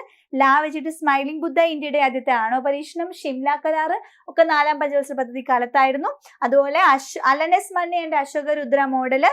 പിന്നെ 71 ഒരു ഇന്ത്യ പാക് വാർ ഉണ്ട്. ബംഗ്ലാദേശിൽ നിന്നുള്ള അഭയാർത്ഥി പ്രവാഹം ഉണ്ട്. 5.7% ലക്ഷ്യമിട്ടു, നേട്ടം 3.3%. ISRO 1969. നൗ നമുക്ക് അഞ്ചാം പഞ്ചവത്സര പദ്ധതിയിലേക്ക് കടക്കാം. അപ്പൊ നമുക്ക് 1 മുതൽ 4 വരെ ജസ്റ്റ് ഒന്ന് കമ്പയർ ചെയ്യാം. 1 Harold Domar model, 2 Mahalanobis model, 3 രാജാവ് മഹാരാജു കഴിഞ്ഞിട്ട് ചക്രവർത്തി ജോൺ സാൻഡി ആൻഡ് ചക്രവർത്തി model, 4 God Gadgil model. Year 1951 to 56 1, 56 to 61 2, 61 to 66 3, പിന്നെ 3 വർഷം ഗ്യാപ്പ് 69 വരെ, 69 to 74 വരെയാണ് 4 വന്നത്. അപ്പൊ അടുത്തത് എന്തായിരിക്കും വർഷം വരുന്നത്? 5, 74 തൊട്ട് 79 വരെയുള്ള അടുത്ത 5 വർഷമാണ്. പേര് ആദ്യമേ അങ്ങോട്ട് പഠിച്ചോട്ടോ. ധർമ്മ മോഡലാണ്. അപ്പൊ 4 പേര് കിട്ടിയില്ലോ, 5 കിട്ടിയില്ലോ. അപ്പൊ ആദ്യത്തത് ഹരോൾഡ് ഡോമർ, രണ്ടാമത്തെ മഹാരാജാവ് മാൽനോബസ് മോഡല്, 3 ചക്രവർത്തി ജോൺ സാൻഡി ആൻഡ് ചക്രവർത്തി മോഡല്, 4 ഗോഡ് ഗാഡ്ഗിൽ മോഡൽ, 5 ധർമ്മ മോഡലാണ്. ഇതിന് കണക്റ്റിംഗ് വേർഡ്സ് എന്ന് പറഞ്ഞാൽ മൊത്തം ഈ 5 എന്ന് പറയുമ്പോൾ തന്നെ ഉണ്ടല്ലോ, നിങ്ങൾ കുറച്ച് ദാരിദ്ര്യം, കഷ്ടപ്പാട്, പട്ടിണി അങ്ങനെയൊക്കെ ഒന്ന് ഓർക്കുക. ദാരിദ്ര്യം, ഗരീബി ഘടാവോ അതൊക്കെ പറഞ്ഞാൽ 5 ഓർത്തോണം. ദാരിദ്ര്യമായപ്പോൾ കുട്ടികൾക്കൊക്കെ സംരക്ഷണം ഇല്ല, പിള്ളേർക്കൊക്കെ ഫുഡ് ഇല്ല, അപ്പൊ ശിശു സംരക്ഷണം. അതുപോലെ ജോലിക്ക് കൂലി കിട്ടണമല്ലോ. ദാരിദ്ര്യമാകുമ്പോൾ കൂലി ഇല്ലാത്തപ്പോഴാണല്ലോ ദാരിദ്ര്യം വരുന്നത്. അപ്പൊ ജോലിക്ക് കൂലിയൊക്കെ ആ ഒരു കാര്യമൊക്കെ പറഞ്ഞത് എവിടെയാണ്? 5. ഇതെല്ലാം 5 കേട്ടോ. ദാരിദ്ര്യം, ഗരീബി ഘടാവോ, ശിശുക്കൾക്ക് സംരക്ഷണം, ജോലിക്ക് കൂലി. അപ്പോൾ ഈ കൂലിയൊക്കെ കിട്ടാൻ വേണ്ടിയിട്ട് ഒരു 20 ഇന കമാൻഡ് കൊടുക്കുന്നു. ജോലിക്ക് കൂലിയൊക്കെ കിട്ടാൻ വേണ്ടി ഒരു 20. അപ്പൊ 20 ഇന പദ്ധതി എന്ന് പറയുമ്പോഴും കമാൻഡ് എന്നൊക്കെ കേൾക്കുമ്പോൾ 5 ഓർക്കണം. Minimum needs 5. അപ്പൊ 5ന്റെ കോഡ് എന്തൊക്കെയാണ്? ദാരിദ്ര്യം, ഗരീബി ഘട്ടാവോ, ജോലിക്ക് കൂലി, 20 ഇന കമാൻഡ്, മിനിമം നീഡ്സ്. ഇതൊക്കെയാണ് 5ന്റെ കോഡ് വേർഡ്സ്. ഇനി അത് എന്തൊക്കെയാണെന്ന് എക്സ്പാൻഡ് ചെയ്യാം. അതിന്റെ ലക്ഷ്യമാണ് ദാരിദ്ര്യ നിർമ്മാർജ്ജനം. 5ാം പഞ്ചവത്സര പദ്ധതിയുടെ ലക്ഷ്യം എന്താണ്? ദാരിദ്ര്യ നിർമ്മാർജ്ജനം. 1ന്റെ ലക്ഷ്യം കൃഷിക്ക് പ്രാധാന്യം, 2 വ്യവസായത്തിന് പ്രാധാന്യം, 3 സമ്പദ്ഘടനയുടെ സ്വയം പര്യാപ്തത, 4 എന്തായിരുന്നു? സ്ഥിരതയോട് കൂടിയിട്ടുള്ള വളർച്ച, സ്വാശ്രയത്വം, 5 വരുമ്പോൾ ദാരിദ്ര്യ നിർമ്മാർജ്ജനം, ഓൾസോ സ്വയം പര്യാപ്തത. ഒരു കാര്യം പഠിച്ചോണം, കാലാവധി പൂർത്തിയാക്കാത്ത ഏക പഞ്ചവത്സര പദ്ധതിയാണ്. അപ്പൊ നമ്മൾ ആദ്യ ഇയർ പറഞ്ഞല്ലോ 1974 to 79. അപ്പൊ 79 വരെ എത്തിയില്ല എന്നാണ് അതിന്റെ അർത്ഥം. 78 സ്റ്റോപ്പ് ആയിട്ടുണ്ട്. അപ്പൊ കാലാവധി പൂർത്തിയാക്കാത്ത ഒരു പഞ്ചവത്സര പദ്ധതി ആയിരുന്നു ഏത്? 5ാം പഞ്ചവത്സര പദ്ധതി. ഓക്കെ, 1978 അത് അവസാനിപ്പിച്ചു. 20 ഇന പരിപാടികൾ വന്നത് ഈ പഞ്ചവത്സര പദ്ധതി കാലത്താണ്. 20 ഇന പരിപാടികൾ വന്നു. ഗരീബി ഘടാവോ എന്ന മുദ്രാവാക്യം 5ാം പഞ്ചവത്സര പദ്ധതിയുടെ പ്രത്യേകതയായിരുന്നു. ജോലിക്ക് കൂലി ഭക്ഷണം പദ്ധതി വന്നത് 5ാം പഞ്ചവത്സര പദ്ധതി കാലത്താണ്. കാർഷികോൽപാദനം ലക്ഷ്യമാക്കിക്കൊണ്ട് 20 ഇന കമാൻഡ് എന്ന് പറഞ്ഞില്ലേ, കമാൻഡ് ഇതാണ്. കമാൻഡ് ഏരിയ വികസന പദ്ധതി വന്നതും 5ാം പഞ്ചവത്സര പദ്ധതി കാലത്തായിരുന്നു. കമാൻഡ് ഏരിയ വികസന പദ്ധതി വന്നതും 5ാം പഞ്ചവത്സര പദ്ധതി കാലത്തായിരുന്നു. 1975 നമ്മൾ ആര്യഭട്ട വിക്ഷേപിക്കുന്നത്. 1975 പിന്നെ ICDS കേട്ടോ, നമ്മുടെ ICDS ഉണ്ടല്ലോ, integrated child development scheme, ICDS ആരംഭിച്ചത്. അപ്പൊ ശിശു സംരക്ഷണമൊക്കെ പറഞ്ഞല്ലോ, അപ്പൊ അത് നിങ്ങൾ ICDS കണക്ട് ചെയ്യണം. ICDS ആരംഭിച്ചത് 1975 ആദ്യത്തെ ഗ്രാമീണ ബാങ്ക് ഈ വർഷമാണ് വരുന്നത്. മിനിമം നീഡ്സ് പ്രോഗ്രാം നടപ്പിലാക്കിയത് 5ാം പഞ്ചവത്സര പദ്ധതി കാലത്താണ്. 1978 ആയപ്പോഴേക്കും മൊറാർജി ദേശായി ഗവൺമെന്റ് വന്നു, ജനതാ ഗവൺമെന്റ് വന്നു, ഇന്ദിരാഗാന്ധി ഗവൺമെന്റ് പോയി. അപ്പൊ അവര് വന്നപ്പോഴേക്കും ഈ ഒരു പഞ്ചവത്സര പദ്ധതിനെ അവരവിടെ ബ്രേക്ക് ചെയ്തിട്ട് ഇത് കംപ്ലീറ്റ് ചെയ്യിപ്പിച്ചില്ല. ഈ ഒരു മൊറാർജി ദേശായി ഗവൺമെന്റ് 1978 ഇതിനെ നിർത്തിച്ചു. ഓക്കെ, അപ്പൊ ലക്ഷ്യമിട്ടത് 4.4 ആണെങ്കിലും 4.8 നേടിയിട്ടുണ്ടായിരുന്നു. ഇതിനു മുന്നേ നമ്മൾ കണ്ടില്ലേ, ഇതുപോലെ 1ാം പഞ്ചവത്സര പദ്ധതി ലക്ഷ്യമിട്ടതിനേക്കാൾ കൂടുതൽ നേടിയിട്ടുണ്ടായിരുന്നു. അതേപോലെ ഈ 5ലും ലക്ഷ്യം 4.4% ലക്ഷ്യമിട്ടു, നേട്ടം 4.8% ഉണ്ടായിരുന്നു. അപ്പൊ അത്രയാണ് 5ാം പഞ്ചവത്സര പദ്ധതി. ഇവിടുന്ന് മെയിൻലി ചോദിക്കുന്ന ചോദ്യങ്ങൾ: ദാരിദ്ര്യ നിർമ്മാർജ്ജനം ലക്ഷ്യമിട്ട പഞ്ചവത്സര പദ്ധതി, ഗരീബി ഘടാവോ മുദ്രാവാക്യം ഏത് പഞ്ചവത്സര പദ്ധതിയാണ്, ജോലിക്ക് കൂലി ഭക്ഷണം ഏതിനെയെന്ന് ചോദിക്കാറുണ്ട്. പിന്നെ 20 ഇന പരിപാടികൾ വന്നത് ഏത് സമയത്താണെന്ന് ചോദിക്കാറുണ്ട്. അപ്പൊ ഇതെല്ലാം ആ കോഡുമായിട്ട് നിങ്ങളൊന്ന് കണക്ട് ചെയ്താൽ മതി. എല്ലാം ദാരിദ്ര്യം, അതുപോലെ തന്നെ നമ്മുടെ ഗരീബി ഘടാവോ, ശിശു സംരക്ഷണം, പിന്നെ മിനിമം നീഡ്സ്, 20 ഇന കമാൻഡ്സ്, ഈ ജോലിക്ക് കൂലി, ഇതൊക്കെ ഒന്ന് കണക്ട് ചെയ്ത് കഴിഞ്ഞാൽ നമുക്ക് അവിടെ എല്ലാത്തിനും ആൻസർ കൊടുക്കാം. പിന്നെ നമ്മുടെ ആര്യഭട്ട 1975 ICDS 1975 ലക്ഷ്യം 4.4, നേട്ടം 4.8. അപ്പൊ 5 എണ്ണം കഴിയുമ്പോൾ നമ്മൾ പറഞ്ഞു ഇവിടെ 1978 നിർത്തി എന്ന് പറഞ്ഞല്ലോ. ആ നിർത്തി കഴിഞ്ഞിട്ട് മൊറാർജി ദേശായി ഗവൺമെന്റിന്റെ കാലത്ത് അടുത്ത 2 വർഷത്തേക്ക് പഞ്ചവത്സര പദ്ധതിയേ ഇല്ലായിരുന്നു. 78 തൊട്ട് 98 വരെ ഒരു റോളിംഗ് പ്ലാൻ ആണ് ഇന്ത്യയിൽ നടപ്പിലാക്കിയിട്ടുണ്ടായിരുന്നത്. റോളിംഗ് പ്ലാൻ എന്ന് പറഞ്ഞാൽ ഈ മൊറാർജി ദേശായി ഗവൺമെന്റ്, ജനതാ ഗവൺമെന്റിന്റെ കാലഘട്ടത്തിലാണ് റോളിംഗ് പ്ലാൻ അവതരിപ്പിക്കുന്നത്. സാമൂഹ്യ നീതിയോടൊപ്പം വളർച്ച എന്നതിന് പകരം സാമൂഹ്യ നീതിക്ക് വേണ്ടിയുള്ള വളർച്ച എന്നതായിരുന്നു ഇതുകൊണ്ട് ഉദ്ദേശിച്ചത്. റോളിംഗ് പ്ലാൻ ഉദ്ദേശിച്ചത് സാമൂഹ്യ നീതിയോടൊപ്പമല്ല, സാമൂഹ്യ നീതിക്ക് വേണ്ടിയുള്ള വളർച്ച എന്നാണ് ഉദ്ദേശിക്കുന്നത്.